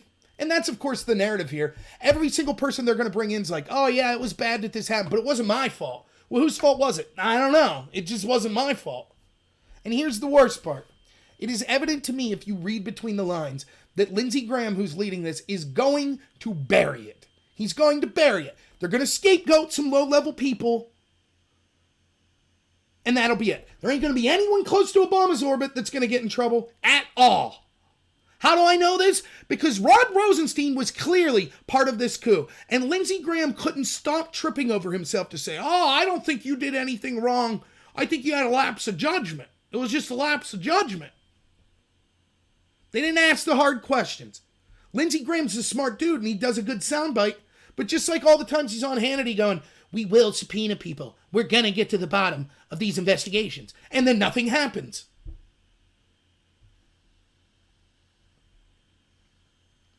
That's what's going on. How does this connect? The lack of leadership in this country is appalling to me. It's appalling on both sides. Appalling. Particularly in the Democrat side, but hey, it's not good with the Republicans either. Why couldn't I do a better job than these people? It's outrageous. How long have I been going? Hour 15 minutes. All right. Now let me get to stuff that'll probably lose everyone because it's about Pennsylvania. But it's about COVID. And I think it's worth talking about. Well, before I get into this, let me spend 10 minutes on the debate I had yesterday. If you follow me on DLive, you heard this. So I'll make it quick. I'll do a quick spiel on it. But this guy, Destiny, why did I debate him, first off, and what's going on? If you watch that debate, you'll notice that I'm far less... What's the word? Fiery? Is that the word? When I'm debating him. Keep in mind what's going on. So, because I'm someone that's principled, I despise the idea of censorship. I despise the idea that so many in the establishment left want to censor, and they're afraid to talk to anyone that disagrees with them. I hate that. I'll talk to people that disagree, as long as there's a good faith effort that you're actually trying to have a fair discussion. I'll talk to people that disagree with me. I think that's great. That's how we make stronger ideas, by having disagreements. That strengthens us as far as, the ideas, the philosophies we have. So I think that it's incumbent on me to try to reach out to people that disagree and have conversations. Through a long story of events, I had a run-in with this guy, Destiny. He's got like 7,500 people that watch him on Twitch at any given time. And I think he's got like 1 million subscribers or so. I don't really care about the number. But both times I've talked to him, about 7,000 to 8,000 of his followers were the audience. That's who's watching. Now, I was watching Scott Adams, and he convinced me that instead of freaking out on people that are doing things like endorsing riots, what I instead should be doing is trying to bring people away from the cliff. Don't jump off the edge of supporting riots and extremism. Let me explain to you that there's a better way. So that's what my goal was. But I also wanted to push my central idea that this was happening based on this lie of systemic racism. And if we keep doing things based on this lie, then the black community won't get any better. When you're debating people or you're having discussions with people that are ideologically opposed to you, one of the things you want to do is try to keep the conversation civil, because if you start yelling and screaming at each other, any potential situation you had for getting people to say, hey, that idea is not that bad, goes out the window. So if I'd have went on there and for example, one of his claims was, I don't have a problem with burning down police stations. Now, if you burn down a business, that's worse. Now, what I would say is, yeah, that's ridiculous. You don't burn down police stations for obvious reasons, right? But I'm talking to 8,000 people that basically agree with him. So I'm like, what you do is you use the least necessary force, that principle. So the argument is, in order to make my point, I will use the least necessary force to do so. And meaning, I will agree with you as much as I can while still showing you that my disagreement disproves your point.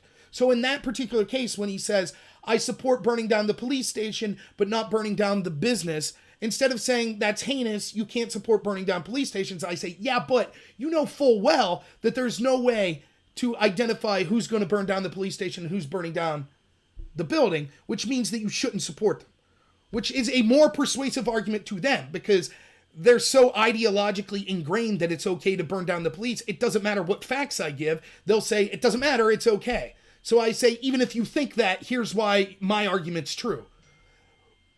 What happens is this, though. When I debate in that manner, a lot of people that are on the right watch that and they're like, what the hell are you doing, Rob? You're not saying this, this, this, and this. I know I'm not saying that. But there's two reasons. One, because I didn't at that time think that it was the most persuasive argument to someone on the left, which was my audience there. And second, because in the middle of a debate where he would talk sometimes 5-6 minutes at a time, and I would too at times, it's hard to keep all these thoughts in your head as you're going on a fluid debate. But that's what was going on. So if you watch, I'm far more mealy-mouthed. I use the word like a lot. And I seem far less angry at the establishment left. But that's because I was trying to bring people And my goal was this. I wasn't naive thinking, hey, 2,000 or 3,000 of these people were going to be like, I agree with Rob. But some did. And a lot of people, most of them are just like, oh, he's fat. Oh, he looks like a toe or something like that. A lot of people picking on my voice. Whatever, I don't care. It doesn't bother me in the least bit. But, you know, there were a lot of people that said, hey, I disagreed with this guy, but at least he was civil. I was respectful. I mean, I basically had someone that was saying that I'm a horrible person for thinking that riots are bad, but I was civil. And it also disarms your person you're debating. If you're a firebrand type person, and that's what a lot of these people are, blah, blah, blah, I can't believe you're just a right-wing scumbag. You don't care about black people. But you take that away from them. You're like, no, I care about black people. Let me explain why. And then they don't get upset. They're like, oh, okay. So at the end of the day, even if they disagree with you, they think there's still an opening for a further discussion. And the more reasonable, the more likable and reasonable you are, the more people will then be able to be like, and you know, hey, maybe I'll give this guy a listen, even if I don't agree with him. And here's the thing. I'm not being disingenuous about who I am. I come on this is who I am, who you see now, and I'm also who you saw there. I am a very polite person in real life. I don't like to have violent confrontations or like screaming and stuff like that. When I'm doing my own, like watch when I have guests on, very rarely am I getting as animated as I do when I'm by myself. But I'm sitting in a room by myself and this is my internal monologue that you're hearing most of the time. And yeah, I get heated and stuff, but I'm not a rude person, and that's who I am. I'm authentic. When I'm debating him, I'm not lying and saying when I'm over there like, oh yeah, I'm a lefty. That's not what I'm saying. But I'll give in. Like, I might be more apt to say, oh, I get it. I can understand why you guys would be furious about the Republican Party. Here's something that makes me mad about the Republican Party. And then they're like, oh, okay. Yeah, this isn't just someone who's a complete partisan. All right. Maybe I disagree with you, but at least I think it's coming from a fair place. So that's if you wonder if you're like, wow, the Rob I know should have done way better in this debate. That's what's going on there. And I learned this from Christopher Hitchens. When you're debating someone that's disagreeing with you, you're rarely going to get them to totally come to your side. So what you want is key concessions. And so knowing that I was going to use this debate for two reasons, predominantly to talk to people in the others, and also, by the way, I was willing to be convinced. I really was. If you could give me, I didn't know what his position would be, and maybe he said something, I'd been like, oh, and he said a couple things that I was like, fair enough, that's a reasonable point, right? I still feel I won the debate and feel that my positions I still agree with. I'm sure he feels he won the debate. Certainly his followers feel he won it. Whatever. That doesn't bother me. But, so you don't change what you believe, right? But you're trying to get these concessions that I would then be able to take and say, see, now just for FYI, I don't know how to quantify what this person is. His name was Destiny. I guess he'd call himself a Twitch streamer. He claims he would be a Democrat. He's left-wing. But he's someone who has a reputation he's an intelligent person. He's very verbose, like a big talker. And I will say people were like, well, he's so stupid, the points he's making stupid. Yes, I agree, I didn't like the points he was making, but you could also think someone makes stupid points, but they're doing it in a way that comes off as intelligent. And I think that's what I would say about him. I disagree. I don't think that it's as intelligent as he would think. He would probably say the same thing about me, but he at least puts it together in a way that makes debating him difficult and sounds impressive. And so he's supposed to be this left-wing debater on YouTube. He's one of the big debaters. Him and Valsh and like Amazing Atheist, that's the crew, right? So that's why I debated him, because he wasn't just someone that was like a lefty that I was like, oh, I could wipe the floor with him. He's supposed to be someone. So anyways, I went in wanting to get concessions, and here was the concessions I got. Number one, I was trying to get a concession that this was not about police hunting unarmed black men. I got that concession like that. And the reason I got that concession is because he knows that the data doesn't back that up. So instead he said, well, it's about more than that. It's about systemic racism. It's about economic injustice. It's about getting tickets for driving while black. It's about if you're black, you're more likely to get arrested for marijuana. I'm not going to get into all the ins and outs of our debate about that, but that's fine. I already got the concession I wanted there. Number one, right? The second concession I got was, so that's why the riots are happening. That's what he's saying. It has nothing to do with murdering unarmed black men. Keep that in mind. The second concession I got was he admitted that he thinks the riots are legitimate and supports them. Only if they're targeting government buildings, but he thinks violence is necessary and that it's good. Those were the two concessions I was really wanting. So think of what that means. Now, I'm not going to tell him, do you realize what you just said? I'm like, okay. What he just said is, this isn't even about deaths. It's not about people dying. It's about things like supposedly economic injustice. Now, me and you could argue like we did earlier, like we could talk about until we're blue in the face. Just because blacks tend to make less than whites on average doesn't mean it's because of racism. So this nebulous thing out there, he admits, because the people that are trying to give lip service to the riots is, George Floyd died. It's genocide against black people. So if you could get someone to admit, no, that's not what it is. Okay, then the riot seems unjustifiable, but you are justifying it. So you're basically saying riot over what? But then the third concession I got was, I was amazed. I couldn't believe it. Towards the end, and I got cut off early because I got a work call and I had to do stuff, but towards the end of this, he said something that I couldn't believe it. He said, I said, it's just the conspiratorial nature in me, but I think that people like de Blasio are actually allowing these terrorists to run amok because they think it'll force Trump's hand and it'll hurt Trump politically. And he starts to raise his voice, and I'm like, oh, he's going to be like, oh, this conspiracy theory. But he's like, well, yes, that's absolutely the case. And I'm like, wait a minute. So you're admitting that that the Democrats are encouraging the riots to help their political chances? And he's like, yeah, that's totally justified. With 8,000 people in his audience, the majority of which were agreeing with him. Do you see what we just admitted? He admits, I support these riots. They're not really about a black man being murdered. They're about systemic racism and all this other crap. But yes, one of the reasons I like them is because we're encouraging the riots to keep going so that the Democrats could win. That's damning. So that's what I was trying to get going into that debate. So just so you know. So let's get to Pennsylvania shenanigans. Pennsylvania shenanigans. Pennsylvania shenanigans. Blah, blah, blah, blah. By the way, my buddy, I'm having a devil of a time getting the audio from that debate. But my buddy Drone Tech's ripping it, and then he's going to put together a little compilation of it. If you want to watch the full 2-hour debate, feel free to go to Destiny's channel. I'll put it up here. Most people that watch me really couldn't stand him. And let me just say this. I think that his positions are despicable.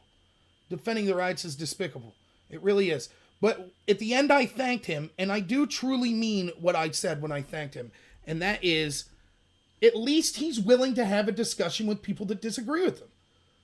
And I sincerely believe, mean my thanks with that, because a lot of people, they're unwilling. They're afraid to talk to someone that disagrees with them, or they're unwilling. So you could read all of the comments about how I'm fat and look like a toe, or all this on here if you want as well.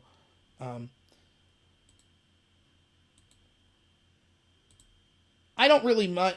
I don't mind. I tell people that come on and if they have a debate on my channel, chances are, if you're on my channel and I debate someone, you're probably going to agree with me. So I tell people, don't worry about if the chat disagrees with you. That doesn't mean you're wrong, right? Because those people are tending to agree with me anyway. So,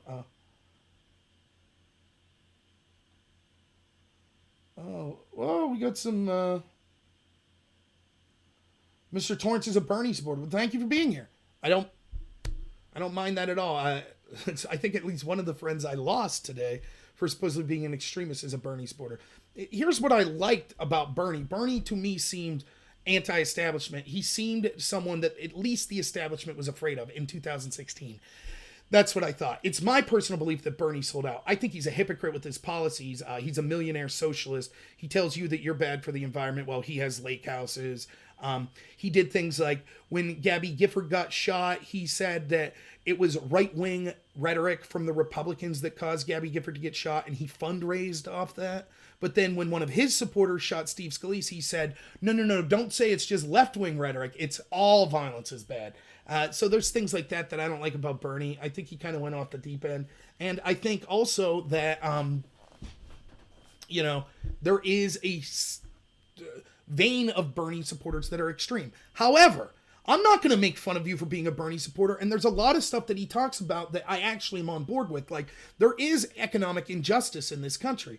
We are being pilfered by a lot of corporations that have undue influence because they're really buying off our country and things like that. You have a right as a young person to have someone speaking up for you and it's at least listening to you. And Bernie tried that. It's a damn sight far better than some of the Republicans that I've talked to. It's like, why aren't we reaching out to young people? So I'm happy. I hear you, Mr. Torrance, but you'll get no hatred from me here. I totally get it. I'm not a Bernie supporter. I don't like him as a politician, but I totally get the appeal of it, and I'm totally welcome to talk to Bernie supporters on here. Absolutely. So, well,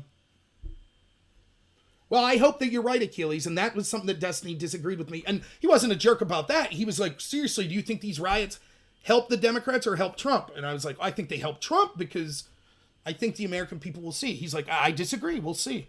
I guess we will. Also, there's a big conversation about COVID in that debate in the middle of it. Let's talk about COVID in Pennsylvania. Ah, crap. I got rid of my article.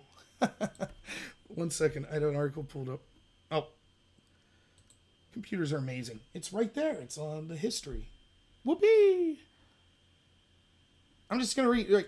So we have Tom Wolf, Democrat governor, Secretary Levine, Department of Health. They basically, to me, one of the biggest national disgraces in the history of this country that Tom Wolf, Whitmer, Cuomo, all of these Democratic governors that told us if we didn't support the lockdown, we wanted to kill grandma. Well, they took grandma and they forced her into nursing homes with people that they were forcing in there that had COVID, which led to 70% of the deaths in their states being from nursing homes. They literally took the most vulnerable population and locked them in nursing homes with people that had COVID, knowing that it would spread. Then they looked at the deaths and said, oh my God, look at how many people died. See, we were right to take your rights away. It's repugnant. It's absolutely disgusting. So that lays the groundwork for Tom Wolf. Now, here's what you need to know. In Pennsylvania, Tom Wolf did this. He at first said, we're going to do a county by county approach, okay? Because we're not going to do one size fits all. And understand, Pennsylvania, I don't know if it's unique, but the way it's set up is, and I've lived here my whole life. I live in rural Pennsylvania, Clarion County, which is an hour and a half basically northeast of Pittsburgh. You got Pittsburgh and Philly, and then Erie, and I guess what, Altoona or Harrisburg, but basically it's those big three cities.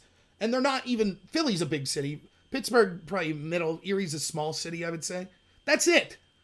They tend to be Democrat blue, and then you got the rest of the state, and so then that's what the state is. It's almost like in a similar way to California, where it's two states. You got the cities, and then this big, the majority of the landmass in between. It's like all big Trump supporters, most of them. It's red wing, red counties, etc. But they're also rural. They're way different. So Tom Wolf originally says, we're not going to have a statewide approach because what's best for Philly isn't necessarily best for Clarion County and rural Pennsylvania. Then a week later, he changes his mind and has a complete lockdown of the state. Then he's asked a week after that, well, wait a minute. Why Sullivan County, for example, is locked down right now? There have been one case at that time. One case of COVID. That case, by the way, was a tourist from New York or a traveler from New York that got COVID and got stuck in Sullivan County. So it wasn't even someone from Sullivan County. How can you tell a business owner in Sullivan County, in their county, where they've seen one case of COVID that was recovered from, that they need to be shut down?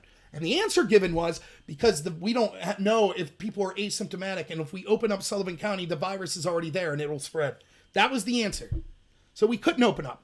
Then there was a protest in Harrisburg that weekend. Then 3 days later, after they said, no, we can't open up Sullivan County, we can't do it county by county, they said, okay, we're back to doing it county by county.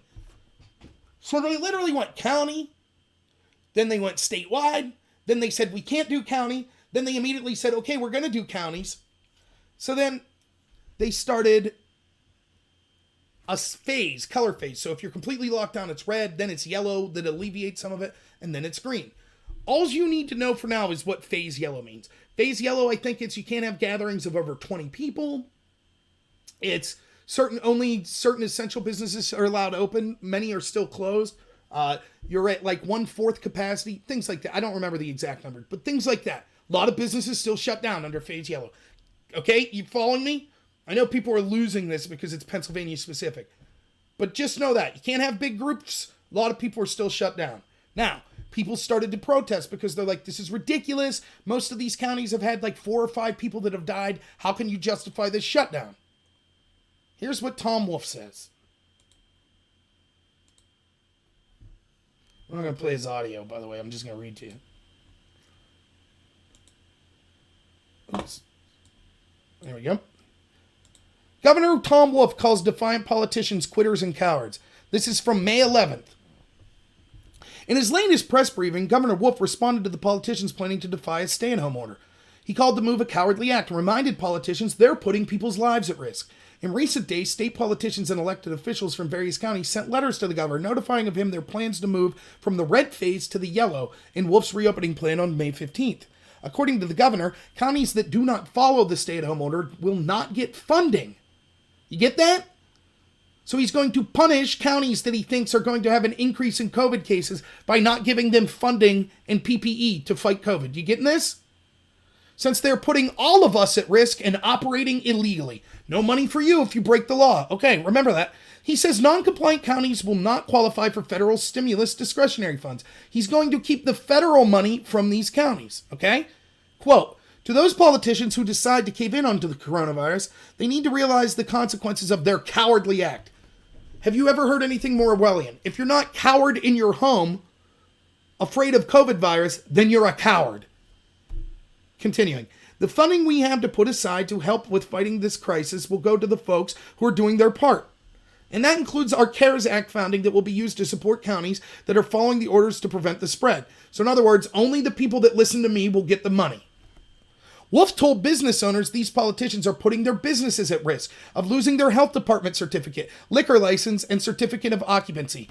Think of what this is. This statement's unbelievable. So if your county leader says, guess what, go ahead and open your store, and your local police say, yep, you're allowed to open your store, and you do, Governor Wolf's going to come in and take your license to operate. That's unbelievable. So even if your county opens up, Governor Wolf at the state is still going to punish you if you decide to listen to what your county says.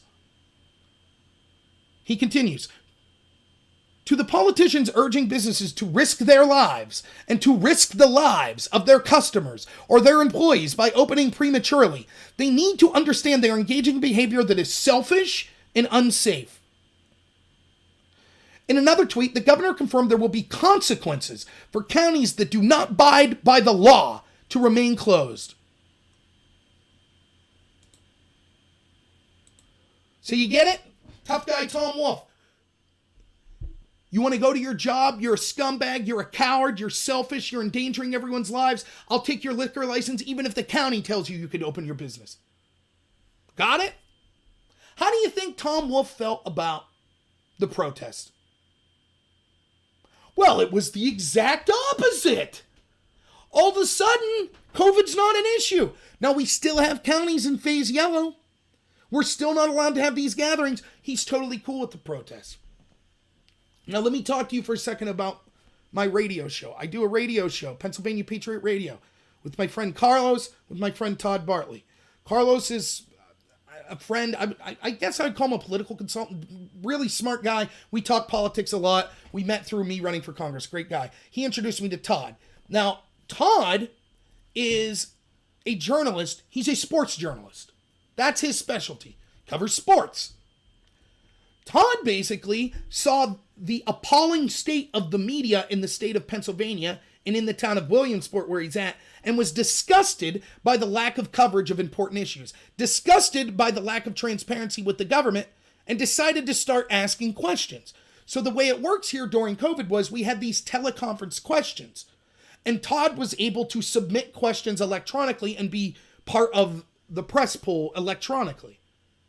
And so he was asking, better than any journalist I've seen in the country, questions like this. What is the threshold for when the state government and Tom Wolf decided that it was okay to lock down? Did he think that it was going to save 5,000 lives, 10,000 lives? What is your proof that the lockdown will be able to save lives?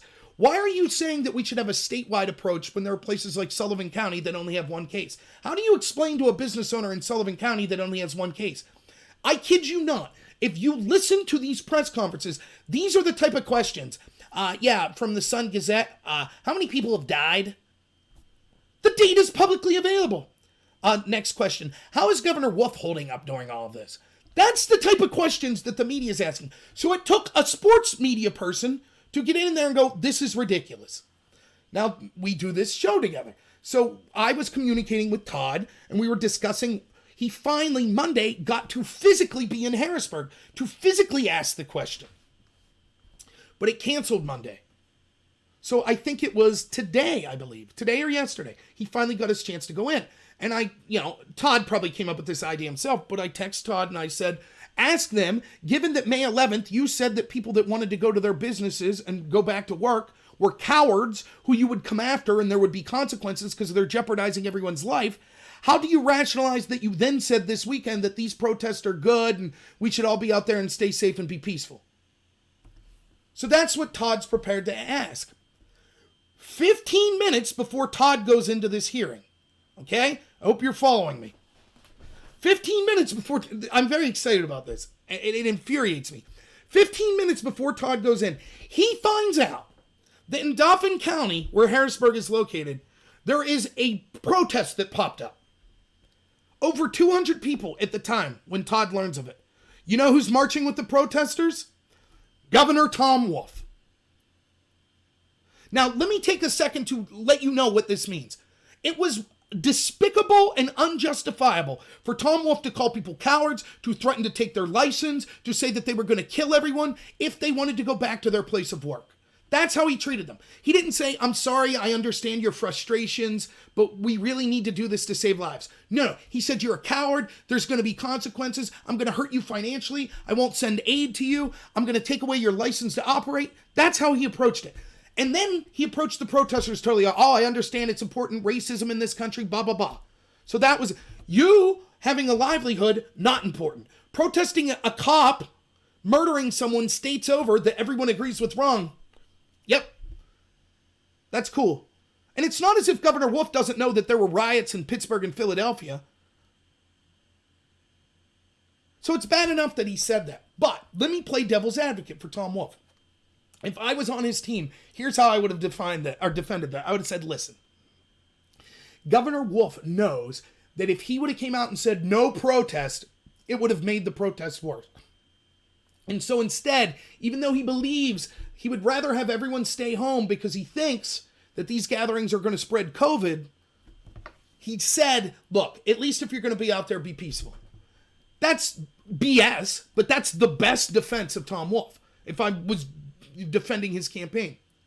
But you know what you can't do if you say that? You know what the one thing you can't do is? You can't join the protest. Governor Tom Wolf threatened to end people's livelihoods, called them cowards if they broke the law. Dauphin County is under code yellow right now, or phase yellow. That means no gatherings of more than 20 people. 200 plus people he was marching with. He broke his own law that he said there would be consequences for people breaking the law. 15 minutes before my friend Todd goes in, he's talking to the other journalists, and they're like, wow, I can't believe that. They were shocked that he had the balls to ask the question. Shocked, because none of them ask anything. I'll post a link, you can see what all they're asking. Okay? Here's the video. Now, I'm just going to play Todd's question. So he asked Secretary Levine. This person you'll see here is Secretary Levine. Look, I'll just get it out of the way. Levine is a man who is transgender, as a woman. I'm not here to, my take on transgenders real quick is, you do what you want. I don't care. As long as you're not forcing me to, if you're not affecting children, trying to, sexualize children in classes or something like that, the library transgenders and stuff like that. Hey, I don't care. So I'm not making jokes and stuff about that. I only say that because I know that stuff people are saying, but that doesn't impact my calculus of her whatsoever. She could, whatever. I just say that because when I first heard her, I was like, oh, that's a guy. And then they were like, no, it's a woman. And then when I saw pictures, I was like, oh, okay, I see what's going on. So just so you know. This is Todd Bartlett asking Secretary Levine this question, and I hope the volume's working here. Put my headset on so I can hear as well. Now, I want you to watch carefully. Again, this is the top person making our COVID policies, that was telling us all, if we didn't lock down, she's the health professional, if we didn't lock down, this disease was going to spread everywhere. All right, so here we go.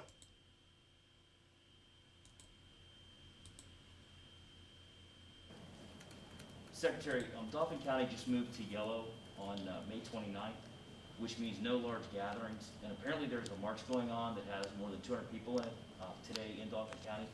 Can you clarify the administration's position on May 11th? Business owners were called cowards for wanting to reopen their businesses, and today the governor is actually marching in that. Is that not in violation of your order and his order for large gatherings? Well, so we have, and the governor has always said that people have the right to protest and to demonstrate and the right of free speech. And so overall, we want large gatherings such as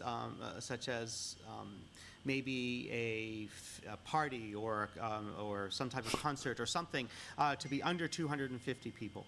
But we are not restricting people's right to protest. There are also obviously significant social issues that are present, that people feel that they need to have a voice. And so the governor is always supportive of that and is participating in that. April, there is a question back there.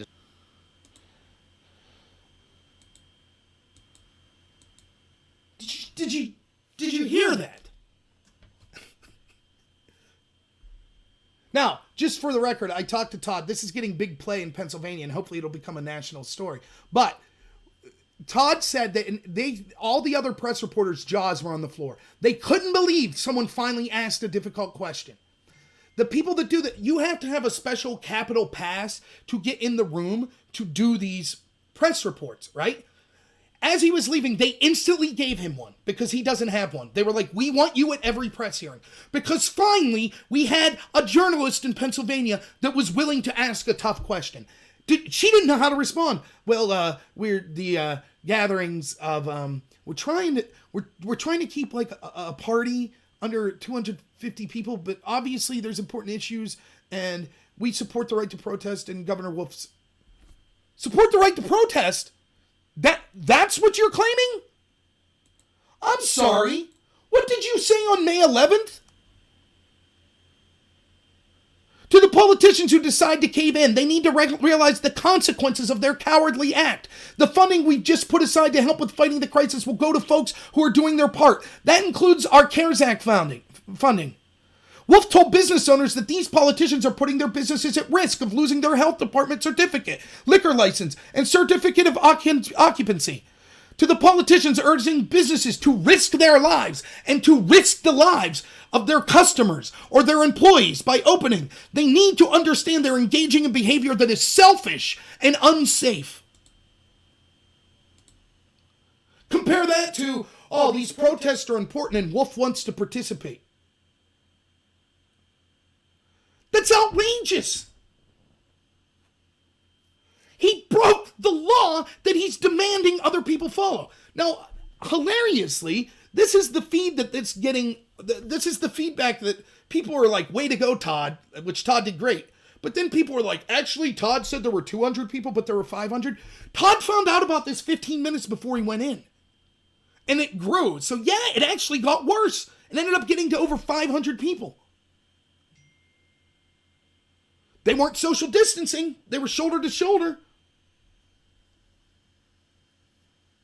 Think about this. She said people need a voice and he's participating in it. Okay, if that's true, people need a voice. Why does that mean that the leader of the state needs to break the law? He doesn't have a platform. Tom Wolf didn't have a platform where he could have a voice about racial injustice. He had to be on the street personally breaking his own law.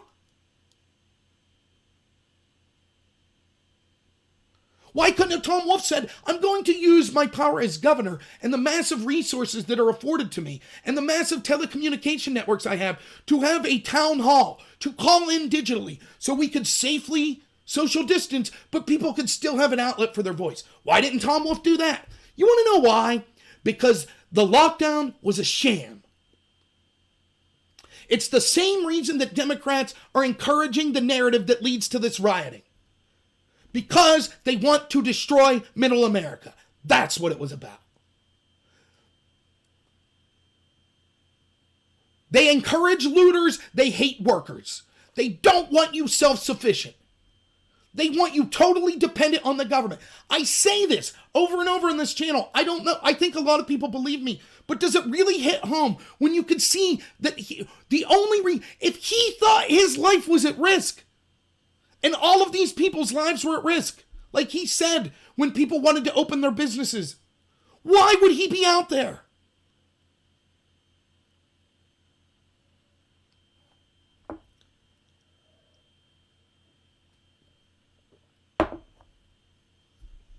This happened today.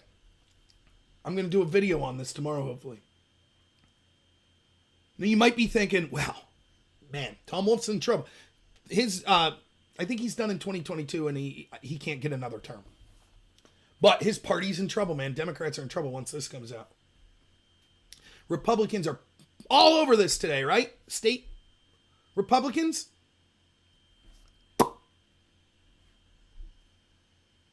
That's where they're at. If I was a state rep that was a Republican today, they would have had to yank me out of the streets screaming my head off. Are you serious? I have to tell my constituents that they have to lose their livelihood while Tom Wolf's out LARPing and pretending he cares about some cop that killed someone in Minnesota? That's more important than my constituents' livelihood? You lied to us that it was dangerous out there? The lockdown was a sham? I am furious, as you can tell. Where are the Republicans? Maybe one or two have said something. Todd Bartlett said something. I've said something. You know how much I get paid to say crap? Nothing. Again, what is the theme through today? Through the riots, through COVID, through the Rosenstein stuff. Yes, the Democrats are incredibly corrupt. They want to destroy middle America and normal Americans. Yes, but the Republicans are inept to stop them. And some of the Republicans are in on it, like your Marco Rubios and your Romneys. Why is it up to people like us? And the answer is self-evident. Because that's who it's always been up to, hasn't it? Every real change comes from the people and not relying on the government to solve the problem. So I am going to run for office. And I'll tell you this much. I was running for Congress. If there isn't someone that steps up and does the right thing, I'll run for governor. And I don't care if I win or lose. I'm going to make sure that I make my point how disgusted I am with the leadership that brought this state to its knees while its leader blustered about how you were a coward and he was going to come after you if you didn't listen to him and follow his stupid law that didn't keep anyone safe, all the while laughing his ass off while he's out pretending to play some civil rights leader for some protest based on some garbage reason.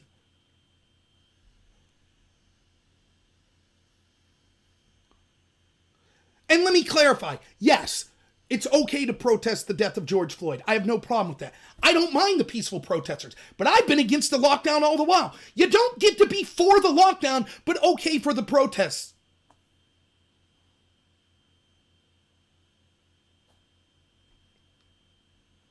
Achilles, that's a solid point. They're going through their death throes. What if they win, though? The Democrats. That's what this is. Let's go through it. Let's go through these. So, by the way, that's the story in COVID. And that's the story in Pennsylvania, but that's also the story in New Jersey and New York and Michigan. Where you had these leaders that wanted to ridicule and shame and talk crap on anyone that wanted to protest them or anyone that wanted to go to church. De Blasio was asked yesterday, what do you say to people that can't go to church, but you're okay with these protests? And de Blasio said, I think 400 years of systemic racism in this country is more important to protest than just going to church or going to your job.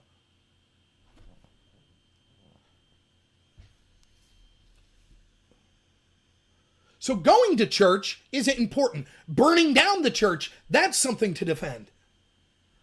I mean, you can't make this up.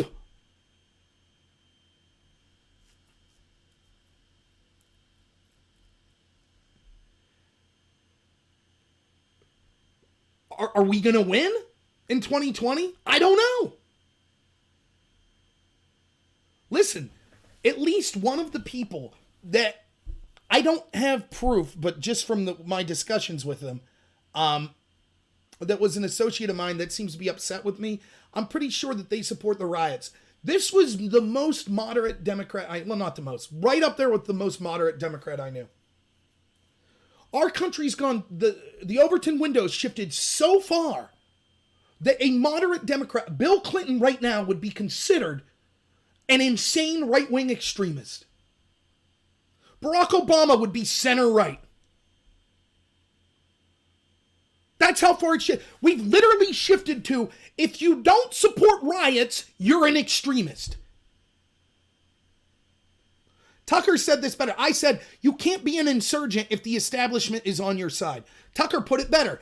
This is the first revolution that's aimed downward, where the corrupt oligarchs, the people, the real movers and shakers, have convinced people to engage in racial division. And so they're using these riots to gain more wealth, more power, more control. Meanwhile, the people at the bottom, the very people they're claiming to care about, their communities are being destroyed. How many people's, like I asked this guy who debated Destiny this, if this protest and these riots are really about economic injustice, why didn't black people protest the lockdown? Because actually the economy was going very good for black people. Now, if you're black and you want to make that an issue, you could say, yeah, but it still wasn't where it should be. Fair enough, but it's trending in the right direction, right? That's what if you're looking for social change, what you're looking for is to trend in the right direction. You're not saying like, I'm here now and then we should be here. You're like, we need to move there. We need to get there. But it's implausible to think that changes are going to happen overnight. So if you see like, wow, employment's up 30% or, economy's up 30% for black people, that's great. That's trajecting in the right way. And so then it's killed with the lockdown. Why didn't they protest that? And he said, and I quote, again, this is not seeing the forest for the trees, just trying to win the specific argument. He said, because black people are more afraid of COVID than they are white men. And I said, then why are they violating the lockdown to protest now?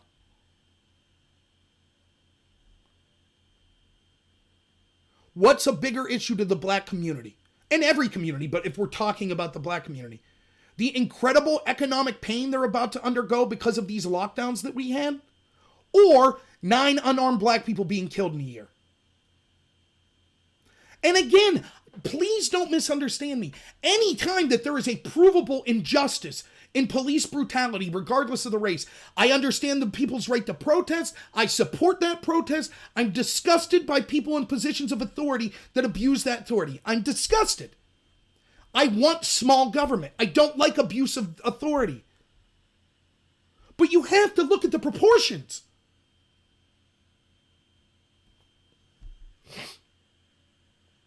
Think of this. And again, I hate that I have to couch everything in, oh, well, black people or the black crowd. But the reason I'm doing that is because that's the argument that we're saying we're rioting because the country's racist against black people. So if that's the goal, what's the best for black people? Let's say this. Imagine that you're a black gentleman or lady and you pulled yourself out of a crappy inner city life. Maybe you joined the military. Maybe you went to school. Let's just, for this example, say you went to the military. You served your country honorably. You come back. You got a GI Bill. You met a spouse. You had kids. You take that money and you're like, I want to buy a restaurant. I want to open a restaurant. It's been my dream. Or open a car dealership or whatever it is. You want to open something that will provide a service to your community. And it's your livelihood. And you put your blood, sweat, and tears into it for years. And then COVID comes along and they're like, sorry, you have to shut down your business. So you're like, okay, a week or two, no problem. Week goes by, month goes by, 2 months go by, 3 months go by. Now you're at the point where you're like really nervous. I don't know. I'm going to lose my business. I worked my whole life for this. I don't know how I'm going to support my wife and kids. You were told you're a scumbag if you want to protest about that. If you want to go back to work, no, tough luck. You don't have a right to go back to work. But if you want to protest someone who died states over from a cop, you can do that. Now, how isn't that insulting? You think you're really helping the black community with this crap?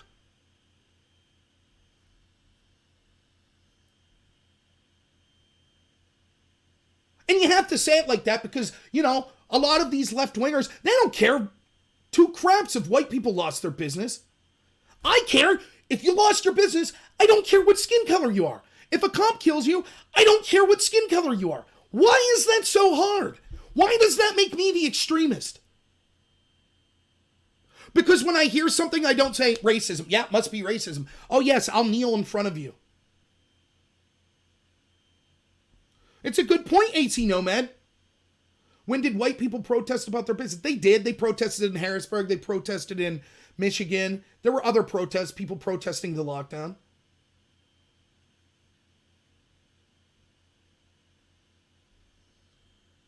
So that's where we're at. But there's just a complete lack of leadership. Can someone tell me why were people talking about Drew Brees? Can someone put in the chat?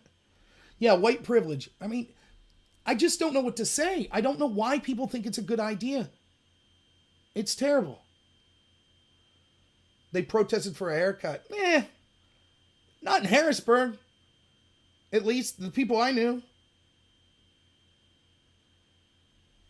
COVID was a lie. It wasn't a lie. There was a disease and it killed a lot of people. Maybe it killed exactly the amount of people they're saying, 100,000. It may have. I told you over and over here, the oversimplification that was being made for the case for the lockdown was the Joe Biden argument. Not one death. That's ridiculous. If you really want to prevent all deaths, then you lock everyone inside their house. We as humans inherently accept some risk. We know every time we open the door and get in our car, we're taking a risk to our life. But it's a small, manageable risk. And we think that risk is worth it for the convenience and the satisfaction of our life. We do that. Knowing that, the not one death argument is garbage. Dispense of it. Okay, moving on. So how many deaths are acceptable before we suspend your rights? By the way, we had this conversation with Destiny and his crew. I mean, this is so simplistic. Like, the way they look at it. And they're so arrogant that they're right. He says, well, what were you supposed to do? We thought that millions could die, therefore we had to shut down. If we would have stayed open to find out, millions would be dead. And I was like, that's absurd. Aren't you against the Patriot Act? Isn't that the same argument? We have to take your rights away now. Now prove that we shouldn't. That's not how this country works. Why did we accept this? They should have proved the case. Prove that your models are correct, or at least very likely to be correct. Give us the transparency on what the threshold is. When you think it's acceptable to take these deaths. Prove to us that these lockdowns might be likely to save deaths. Tell us how long the lockdown will be necessary. Things like that. At least your best guess. Be as transparent as possible. But instead, we accepted as a country this. We'll take the lockdown, we need it. Now it's up to everyone else to prove that you should have your rights back. That is not what your rights are. Now, people will correctly argue, but isn't it a contradiction then if you want the National Guard on streets to stop riotings? No, because my argument was never, I'm unwilling to give up rights under any circumstance. That's not what I said. And if anyone who thinks I'm wrong, go back to March when I started doing videos on this. And you'll hear me, it's the very first thing I said in the videos. I'm not such an extremist libertarian that I'll say the government never has the right to take rights away from people.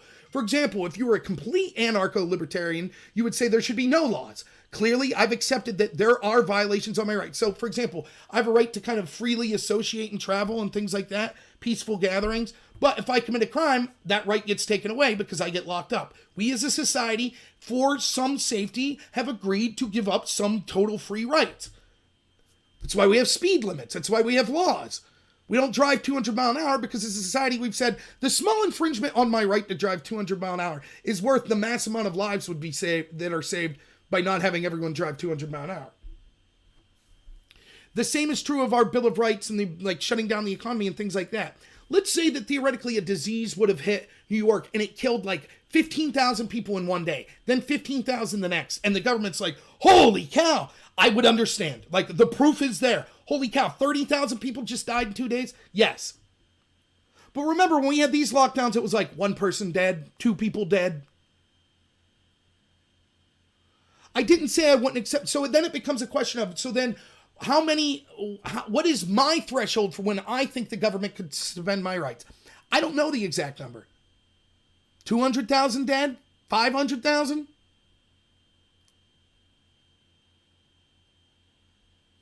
but I would have accepted at least giving an answer. At least the government would have said something and been transparent. I would have at least, even if they were wrong. And here's the thing, like, I truly mean this. I would rather a leader that was wrong, but was transparent and then admitted they were wrong. If they were like, look, we are locking down because we are afraid in Pennsylvania, 50,000 Pennsylvanians could die. And our best experts say that if we do this lockdown and we hold out for like a month, we'll be able to take that number down to about 10,000. And we think that it's important to save the lives of 40,000 Pennsylvanians. So that's what we're going to do. And then if it turned out that was all crap and they came out and they said, I was wrong. I honestly tried to be as honest with the Pennsylvanians as I could. And I did my best effort using my best available information to come up with a plan, and it was wrong. Even though I disagreed with that lockdown there, I would say I respect that's a leader that was honest with me, that treated me like an adult, that understood that taking away people's rights is a serious issue, and didn't do it with glee, but did it with sadness, but thought that it was the right thing, and they just happened to be wrong. I could accept that. But what I can't accept is them just saying, we're not going to give you any of the facts. We're going to take your rights away. And if you got a problem with it, you're a piece of crap that wants old people to die. That I cannot accept. Now, in this situation, we could see the immediate threat. The rights that I'm giving up is that we would have military on the street. We would have a curfew after a certain, so I couldn't be out of my house. If I lived in this city where there was direct damage, I couldn't be out of my house past like 8 o'clock. By the way, right now, if there's a shootout, the police would have the right to take you out of that shootout, even if you didn't want to be there. If you're just wanting to walk through it. They have the right for your and the other safety of others to take you out of there. This is the same thing. There is a war zone, a domestic war zone. So it's not a am I happy about it? It is an infringement on my rights, but it's not a massive one. And I could literally see the threat. If we don't do this, the city will burn to domestic terrorists. It's not just about lives lost either. It will cost people their livelihoods and businesses, thousands of them. That I'm more willing to accept. I don't do it with a smile on my face. Now keep in mind, Trump hasn't even sent the military in. He threatened to. Could it be that Trump made that threat to try to intimidate the rioters to stop? Maybe. But until he does, what are we even talking about? The fact that he threatened it? And why have we got here in the first place? Because de Blasio and others refused to leave their police do their job or to accept help from the National Guard. And so they say, oh man, the rioters were too much. The terrorists were too much. They overran our police. There was nothing I could do. Mr. de Blasio, will you accept the National Guard? Nah, it'll make the situation worse. So what? Just leave your city be overran? So no, it's not a contradiction. And this is one of the things people are furious with me. Oh, so you're for military in the streets? No! Not at all. But what's the alternative? The people that are pretending that there's not riots? Like if you turn, what are they doing? Watching CNN? Riots? What riots? They told me it's 99% peaceful protesters. If you cared about black people, you wouldn't want their towns being burned down right now, their communities.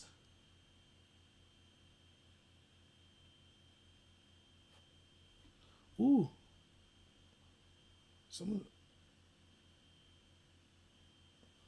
No, I'm not a big walker, Max. That's true. You got me there. That's not what it was, though. Like, I don't mind the joke. You call me fat, I don't mind that. But I enjoy the flippant nature of saying, oh, you're upset that things had to shut down. Yeah, people lost their jobs and livelihoods. And the same people like Max that would say something like that is the same person that would cry that it's unfair if the government arbitrarily came in and said, hey, I'm going to take away your job and now you're in poverty. That's not fair. The government shouldn't be able to do that to me. But when it doesn't personally affect them, then you're just being childish or you're just being a whiner if you're upset that you lost your livelihood and business.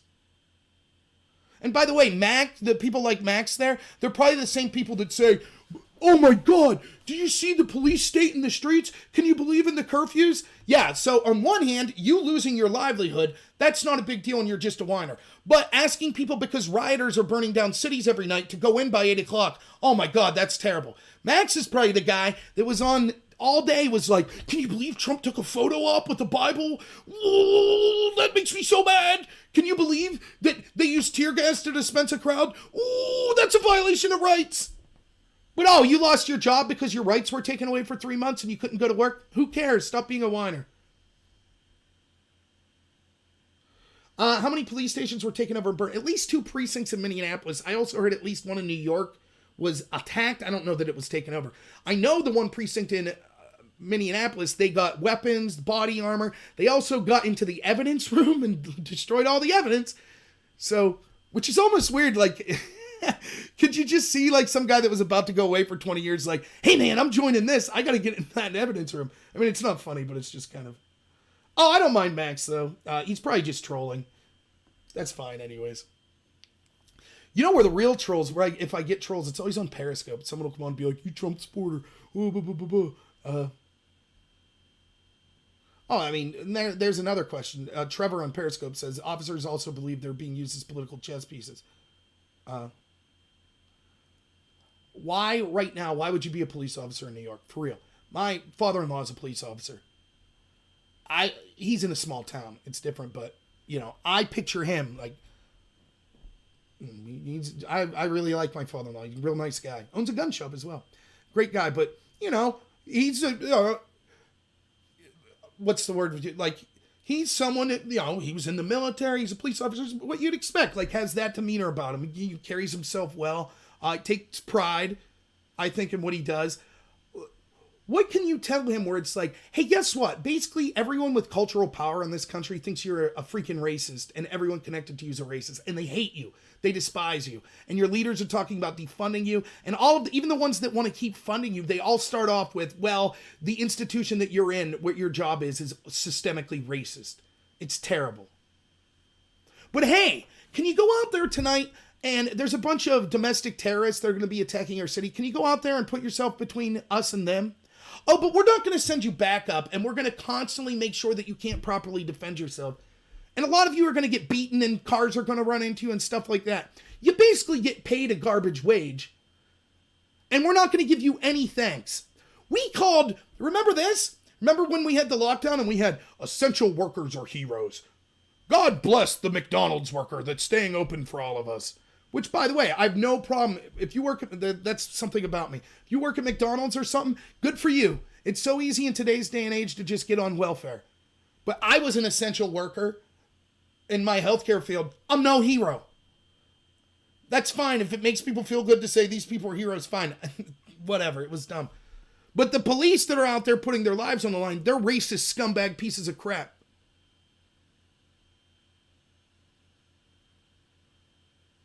Why would you be a police officer? What's going to happen when people... Who in their right mind right now, if you're like 16, 17, is like, hey, I want to become a cop? Who would want to do it? Now, there are great people out there that are actually interested in protecting communities that might still decide to do it. But it's going to become less and less popular. And that's what they want. That's why they're saying defund the police. They want to end the police. Why? Why would you say? How can you not see? If there's, we've seen this experiment. That's what you want? You want no police? If your argument is this country's systemically racist, and so you want no police, so we basically become the Wild West, so communities can just do whatever they want. There's no longer law. That's literally what they're advocating for. What do you think's going to happen if you claim that all these white people are racist, and now they could just shoot people at a whim? What do you think's going to happen? Why am I even having this discussion? Like, this is so childish. Stewart says, why can't they say all lives matter? Because that's literally the point. They can't say that. Because all lives matter means we're not pushing racial division. It's not about ending brutality. Even if you don't like white people and you think, look, these cops are killing black people at a record clip. Even if you thought that, If you were really primarily concerned with ending police violence in the black community, you would do everything you could to reach out to people of all colors. You'd say, look, I really don't care about white people, but well, yeah, sure, all lives matter. Yep. Anyways, can you help give us the resources to get these cops out of here? Isn't that what you would do? And I mean this. Look at the Virginia gun rally, right? Before, that seems like years ago. But when that was going on, one of the things I was saying as a suggestion was, if you go there and you see people that are from a different group than you, like, for example, if you see, like, black activists and they're supporting the Second Amendment, welcome them. Welcome people that agree with you on this issue, even if you disagree with other issues. If it's an issue that you feel really strongly about protecting, then you should take allies all over the place. That's why I reach out to people on the left. I think the big issue in this country is corruption from our leadership that wants to destroy the country. If you're a Bernie supporter and you're like, yeah, I could get behind that, by all means, yes, of course, we'll hash out our differences whether or not socialism's good or your specific policies are good later. But let's come together to end that problem. So if you're really concerned and you're a Black Lives Matter person, you would be like, yeah, sure, all lives matter. Yeah, whatever. Doesn't matter to me. But you're not. And you know why? Because it's not the brutality that you're focused on. It's the black that you're focused on. It's pushing the racial grievance. That's why they call it systemic racism. They can't define it. It's everything. Oh, it's implicit. Everything's racist. This is this. Used to in debate, you would have this debate all the time with the black activist teams. You would stand up and you do your speech, and then if you spoke first, you would give your speech on whatever the topic was. The first question they would ask is, why haven't you acknowledged your privilege as a white man? And I'd be like, because you didn't ask? Yeah, I guess I'm privileged. Why haven't you acknowledged blah, blah, blah? What have you done to fight whiteness? Right? And that would be it. We needed to embrace black. This argument is all the time. Embrace blackness and reject whiteness. And so then what are you going to say to that? You're like, okay, define whiteness. Because even in that context of that debate, probably now you could just say you're white, you're evil.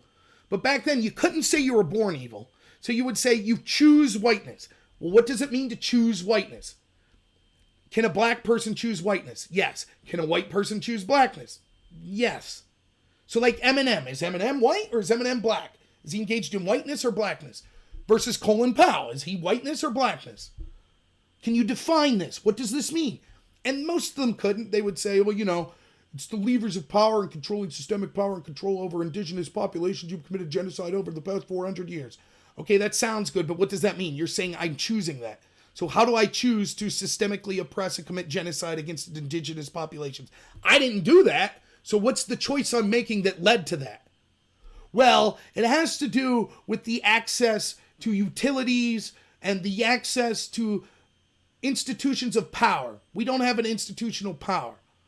What access do I have to you say I've chosen whiteness. What's my access to institutional power?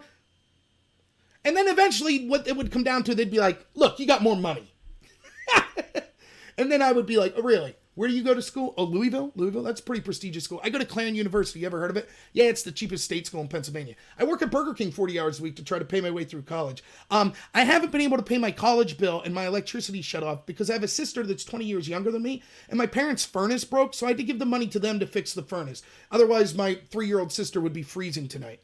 But yeah, do you have a car? Oh, you do? Yeah, I have one too. I got it for $200 at the junkyard. It's falling apart. Oh, you drive a Jaguar. Yeah, you're right. Whiteness. I have all the power. But they just shift the definition. That's what they do. With systemic racism. What's your proof of systemic racism? Name me a law right now. What is a law on the books that says white people can do this and black people can't? I'll fight. I'll be with you. I'll say that law is garbage. Tell me the law. What's the law? Well, no, it's not laws. It's...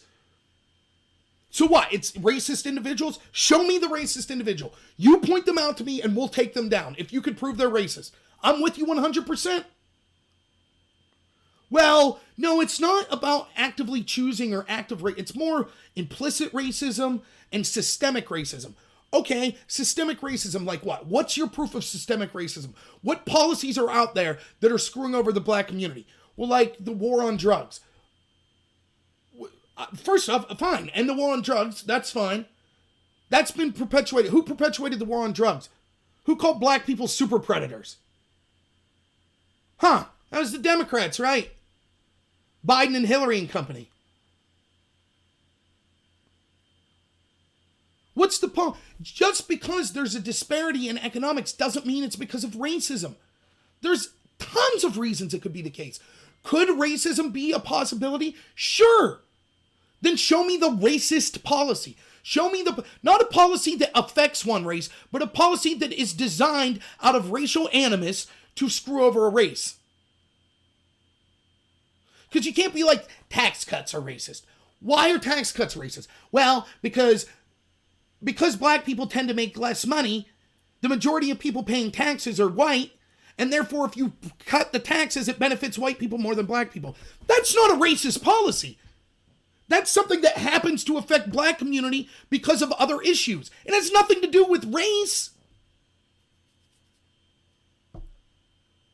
And when you say it has to do with race, again, like I said at the beginning of this video, then when you embrace that, then how do you solve it? Okay, it's racism. You can't define why, you just say it's racist. So what are we going to do? And this is the solutions you come up with. Legalize all drugs, whatever, that's debatable. I don't know how that uniquely affects the black community. Okay, fine. Let's go with that. What else? End all prisons. Okay, fine. End the police. Okay, now what? Dismantle the symbols of capitalism. All right, now what? End the oppressive United States that was built on slavery. Okay, now what? In other words, just like Stewart said there, or someone said, it comes down to, we want the power. You give us the power. What is this? What's going on right now? You want to know? You want to know why de Blasio's... Let's just make it as clear as possible. Why is de Blasio doing this? Why is the media refusing to cover the riots? Why are they defending the riots? You want to know what it is? You want to know what they want? Here, it's going to shock you. You ready? We want Donald Trump out of office. That's what they want. And if you're Antifa, trust me, the liberals get the bullet too. As soon as you outlive your usefulness, they're going to crack right down on you. And let me tell you what I mean. Bernie supporters, not all of them, not our friend that's in here, I'm not saying him, but some Bernie supporters were very, very animated and aggressive and engaged in behavior that would range from threats to outright violence to at least behavior that you wouldn't want done to you, like harassment. This happened to Trump supporters from Bernie supporters all the time. Again, not all Bernie supporters, I'm not saying that, but a portion of them.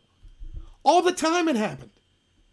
The Democrats loved it. They didn't have a problem. Then in both 2016 and in 2020, as soon as that turned on, when the primary, and it turned on other Democratic candidates, I remember in Nevada, they went to the state DNC rep of Nevada and blared strobe lights and were screaming music and stuff like that while the DNC guy was in there with his kids. That was unacceptable. Once it was just like we were talking about, that writer from the NBA, when they were burning down the police, he said, yay. When they came for his town, they said, the animals are here. Get them out. It's the same thing. So what's going to happen is you're a useful idiot if you're one of these people rioting. And as soon as the people that are convincing you to riot get what they want, you will be discarded. And so let's say that they win. This works. They get rid of Trump. And then you're an Antifa or whatever the organization is and you want to keep rioting. And you're like, yeah, let's go riot in D.C. now that we got President Biden. You will be cracked down upon quickly and severely. They will not be telling the police to stand down if you are protesting Democrats. It will not happen. The media will call you a monster. They'll say you're evil. You won't have the cover from celebrities saying they're going to bail you out. You will be called racist. You will be called every vile name you could think of. The police will use as much force as they want because you went against your master. You are a useful tool. You will never achieve your goals. Even if you're an anarcho-communist and we get anarcho-communism, you will be the first person to go down because you don't have power. And instead of protesting the people with power, if you were really anti-fascist, why wouldn't you be at Martha's Vineyard? Why wouldn't you be where all the senators live? Instead, you're burning down black neighborhoods.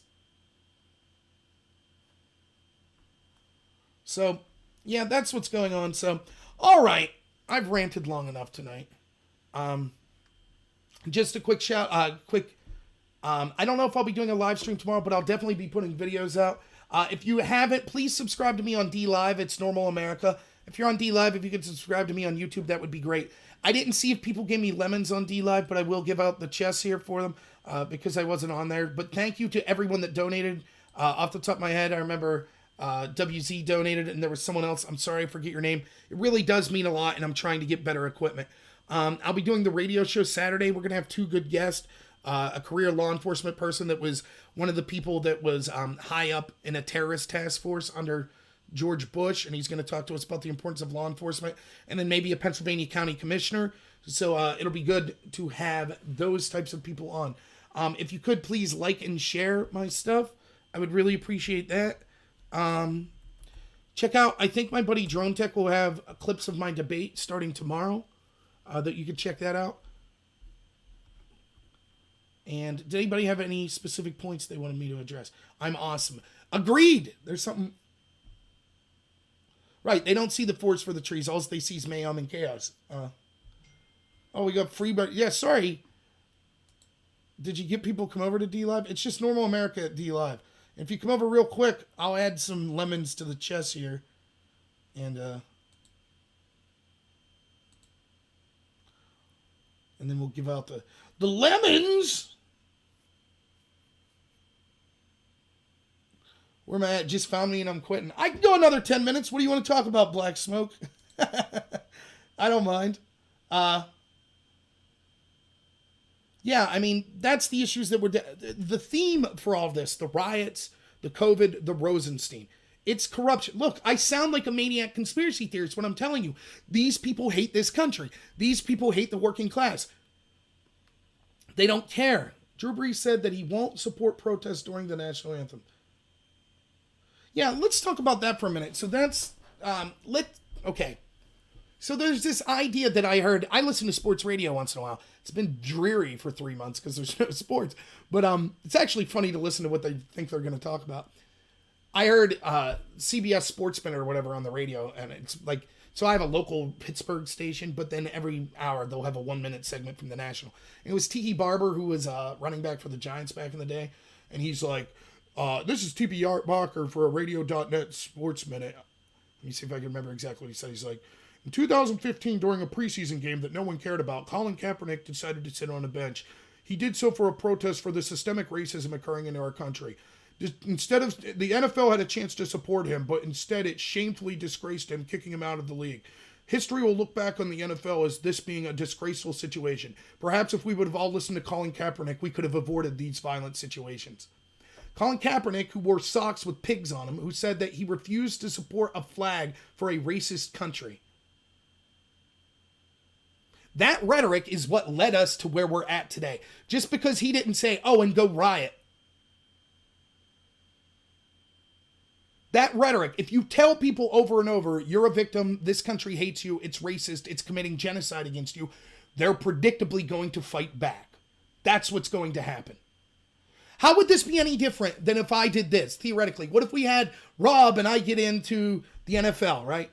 Rob's in the NFL. It's like, I'm going to take a knee, and I'm taking a knee for the Second Amendment.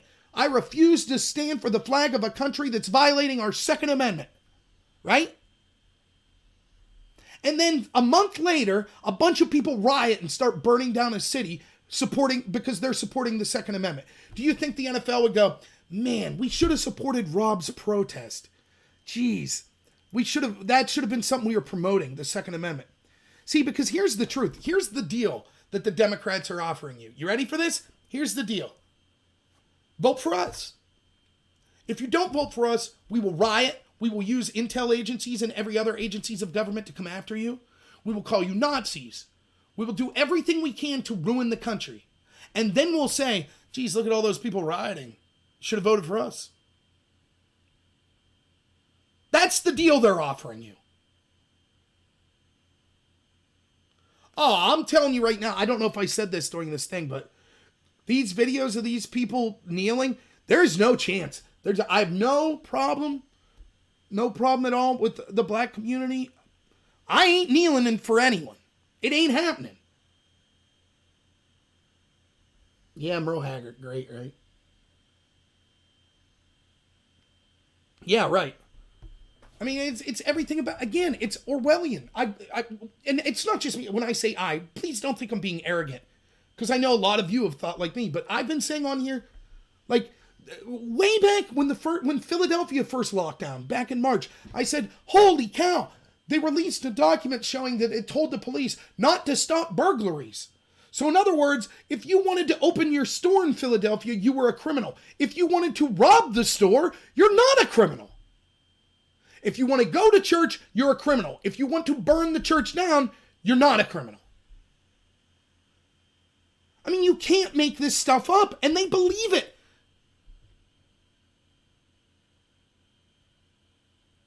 Yeah, well, look, I'm telling you, I don't want it to come to what it looks like it's going to come to. I did see a video where it looked like police were staging bricks. So I've seen videos where it looked like police were moving the bricks. I've seen videos where it looked like police were staging the bricks. But here's the problem I have with that, okay? There are no doubt bricks there. Someone's putting them. I don't know if the video I saw of police staging bricks, was it someone wearing police uniform to look like it? Because how would you get bricks in the middle of a city like that? How would you do it? You would have to look like someone that had the authority to be placing bricks there. So a construction worker, EMT, a police officer. I don't know. Yeah, night killer cow. So was it actual? Do we have confirmation that it was literally the police? I don't know. Was it someone pretending to be police? If you were pretending to be police, or if you were police and you were setting bricks up to encourage a riot, I would think that you would dress not like the police. I don't know.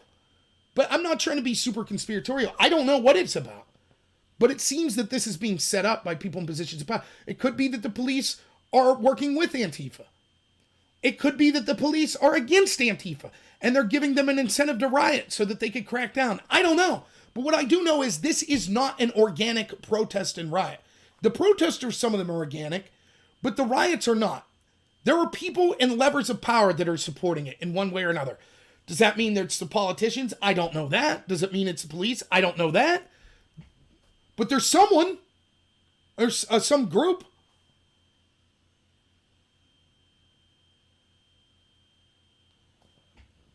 Right. Yeah, that's a good point, Black Smoke. You can't wait till the end of the road. You have to take the narrow road. Wow. Look, I took a lot of heat in my channel because I came out and was upset with Donald Trump, and I still am, with endorsing the lockdown. And I know people, Trump supporters, which I am one, would say, oh, but it was the Democratic governors. Yes, but he endorsed them. He met with Cuomo. He met with Gavin Newsom, who did the lockdowns. He said he praised them and thought they were doing good decisions and encouraged people to follow the lockdown. He criticized the governor of Georgia for lifting the lockdown. He criticized Sweden for not having the lockdown. I called Trump out on that. That was not the wide road. That was the narrow path, because I knew that a bunch of my people on my channel were going to be like, don't criticize Trump. But it's who I am. I can't help it. I just can't. I can't do it. I can't hold my tongue. I'm going to say what I think. And that's what I was thinking. Does that mean I hate Trump? I wish him ill? No. I'm still defending. You hear me here defending him. Right? But if you're unwilling to be yourself, if you embrace the lie, look, I'm not a super religious person. I've been talking about religion so often lately. I'm not super religious. I used to be an atheist. I grew up, I really wanted to believe in religion and believe in God. And I went to this crazy Pentecostal church where they spoke in tongues. And it's not just that they spoke in tongues, but they were not good people, the ones that were running it. For example, I had questions. Like, that was my purpose of, when I was 14, if you can imagine a less hairy, slightly thinner Rob, I had all these questions. So I'd go and I'd be like, what about this? What about this? Right? That's why I was going to church, to get answers to questions. And they would tell me, like, for example, I was told, it is a sin to get angry. Not that acting on your anger is a sin, but it's a sin to get angry. I was told that. I was also told Jesus was the only person ever without sin. Okay. So then when I'm told those two things, I say, wait a minute. What about this passage that Jesus goes in and he throws the money changer's table? Seems like he was angry. And I was told, and I quote, "You're too smart for this." It's like, wait, what? It was a Pentecostal, I think would be the name. Church of God, I think it was called. But anyways, there was a bunch of crazy stuff. And then I ran into another religious situation that it's more personal that I don't want to talk about, but that infuriated me. It wasn't like I was assaulted or anything like that. But there was something that happened that I was... So for a while, I was like, this is all garbage, blah, blah, blah, blah, blah. And then I started to think more as I got older and kind of the arrogance of that position. I'm not saying I take things literally, but what I do realize is that you need to have something to look up to. And to me, what that is, without getting too much into it, is I am to be Christ-like. That figure is who I should aspire to be. And I will fall short every day, but that's who I aspire to be. Now, I'm not the type of religious person that says you can't achieve similar things through a different religion or through not religion. I don't care. I just have a code of ethics that I've derived from thinking that person there is the epitome of what I should strive to be. And if other people follow that, but they get there through a different path, that's fine with me. I'm not going to criticize your religion or yell at you if you're an atheist, or I'm not. That's not who I am, you know. So I'm not someone who talks about religion a lot. But the characteristic, you know, if you listen to Jordan Peterson and he talks about biblical characters and kind of archetypes and how each religion has a different, like, what was Muhammad? He was warlike, right? What was Moses? Moses was like the great traveler. You know, what's the word? A pioneer. And what was Jesus? He was a truth teller. Right? That's what it was.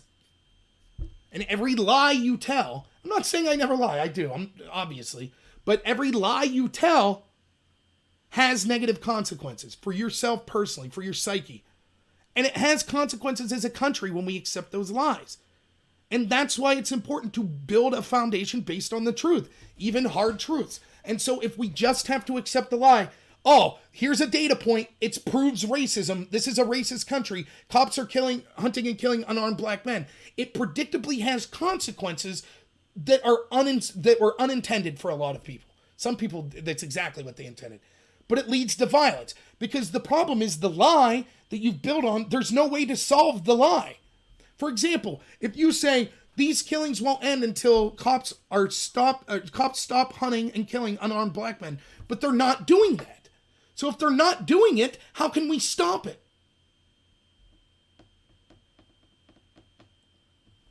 So that's what I feel about telling the truth and where I was religiously. So, all right, Black Smoke, was that enough? Did I give you enough that you came on late?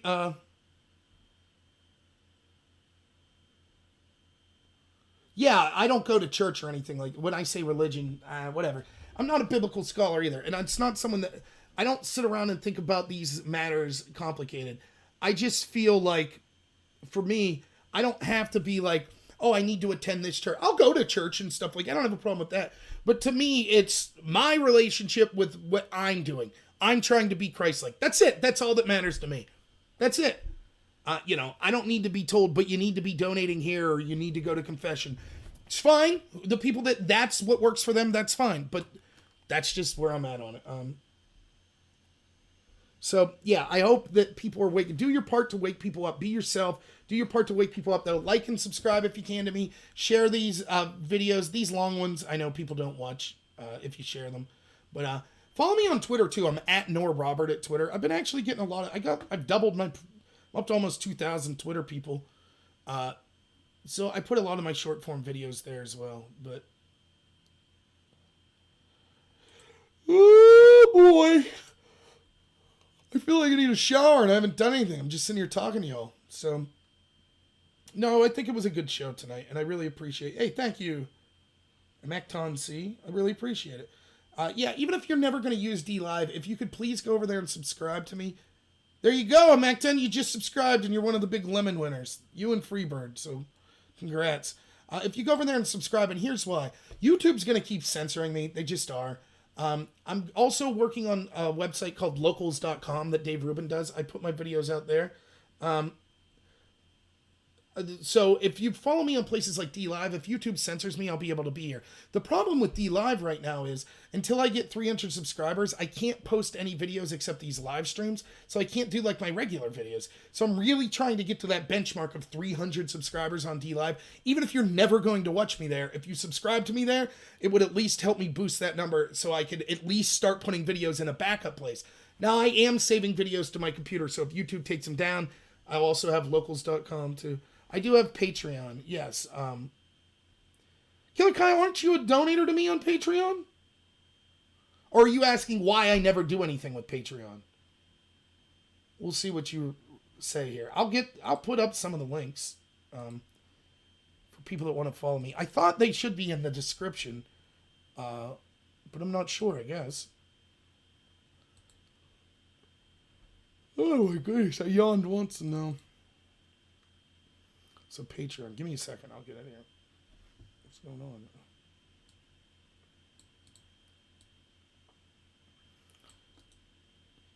By the way, people have been recommending Subscribestar to me because they say Patreon could be... I'm not on Parler yet, I should be. Am I tired a little bit?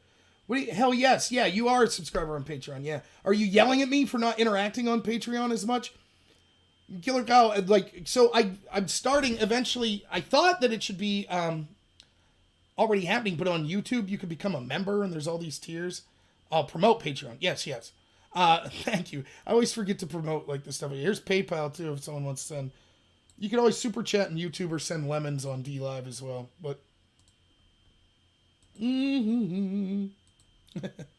thanks, Killer Kyle. You guys are the best. I think I don't have the biggest community here, but I'm so happy with everyone that's here. 95% of the time we could have disagreements. Everyone seems to get along. With Patreon, Patreon's just like, Patreon's where you could go to support like an independent content creator with a monthly donation. It'll repeatedly take it monthly. So for example, you could donate $5 a month to me and it processes and they take, I don't know what the percentage is. They take like 10% and then they give me 90%. Or something like that. That's what Patreon is. PayPal would be more of a situation where you're donating a one-time effort. Super chats on YouTube, it's the same thing. And the lemons on DLive, it's kind of, I think it's like blockchain technology, but it's basically, for the purposes of my understanding, it's just money. So if you donate lemons, it can translate to money eventually. So, but those are the ways you could donate to me. If you can't donate to me, that's no problem at all. I understand it. I'm not someone of massive wealth. I assure you, if I never get one dime from here, I'm still going to do the show. There's probably a lot better places to put money than to me that could help out. YouTube takes 30%? Is that what they take? Holy cow. I had no clue. Do Christmas in July. I could do that. I've been Santa before. One of the hardest things I ever did, dressed as Santa for my cousin's restaurant. And I went and talked to these little kids. They're ruthless. My beard was shorter, but still I had the fake white beard on and stuff. And the kids are like, why is your beard brown under your white beard? And I was like, oh, because the snow and the outside of my beard, it turns it a white color. And they're like, why did you come in a car? Because they saw me pull up, I guess. Where are the reindeer? And I'm like, I parked the reindeer in the woods. And then I drove the car from the woods. It's like, these little kids are monsters, man. They were on it. So... yeah, DLive's where it's at, man. If you donate to DLive, they don't take any of it. So, Susan Wachichi or whatever, yeah, she's the worst. Okie dokie. I do need to get to bed. I'm supposed to be at work at 8 a.m. So, by the time I finish here, I'll probably play some chess on my phone, which I'm terrible at. But, thank you all. Please like and subscribe. Look for me to put some videos out tomorrow. We'll see. Maybe I'll do a stream with someone else. I'm still stuck here at work, so... Drone Tech was going to come on with me, and then I started doing the stream and forgot to check my phone, so he's probably been texting me for like 5 hours, like, dude, let me call in. So if you're out there, Drone Tech, sorry about that. I forget about that crap all the time once I get going, so. All right, thank you so much, everyone. Please stay safe out there. If I give you a recommendation for tonight, try to tell people, show them how the COVID stuff was a hoax. Show them how they're not standing by their own orders. Show them how they're refusing to cover the violence here. And tell them that it's not true that this is a racist country. You shouldn't hate yourself. You shouldn't hate the country. It leads to this bad stuff. Our country cannot survive leaders that hate the country. So thank you so much, everyone. As always, have a good one.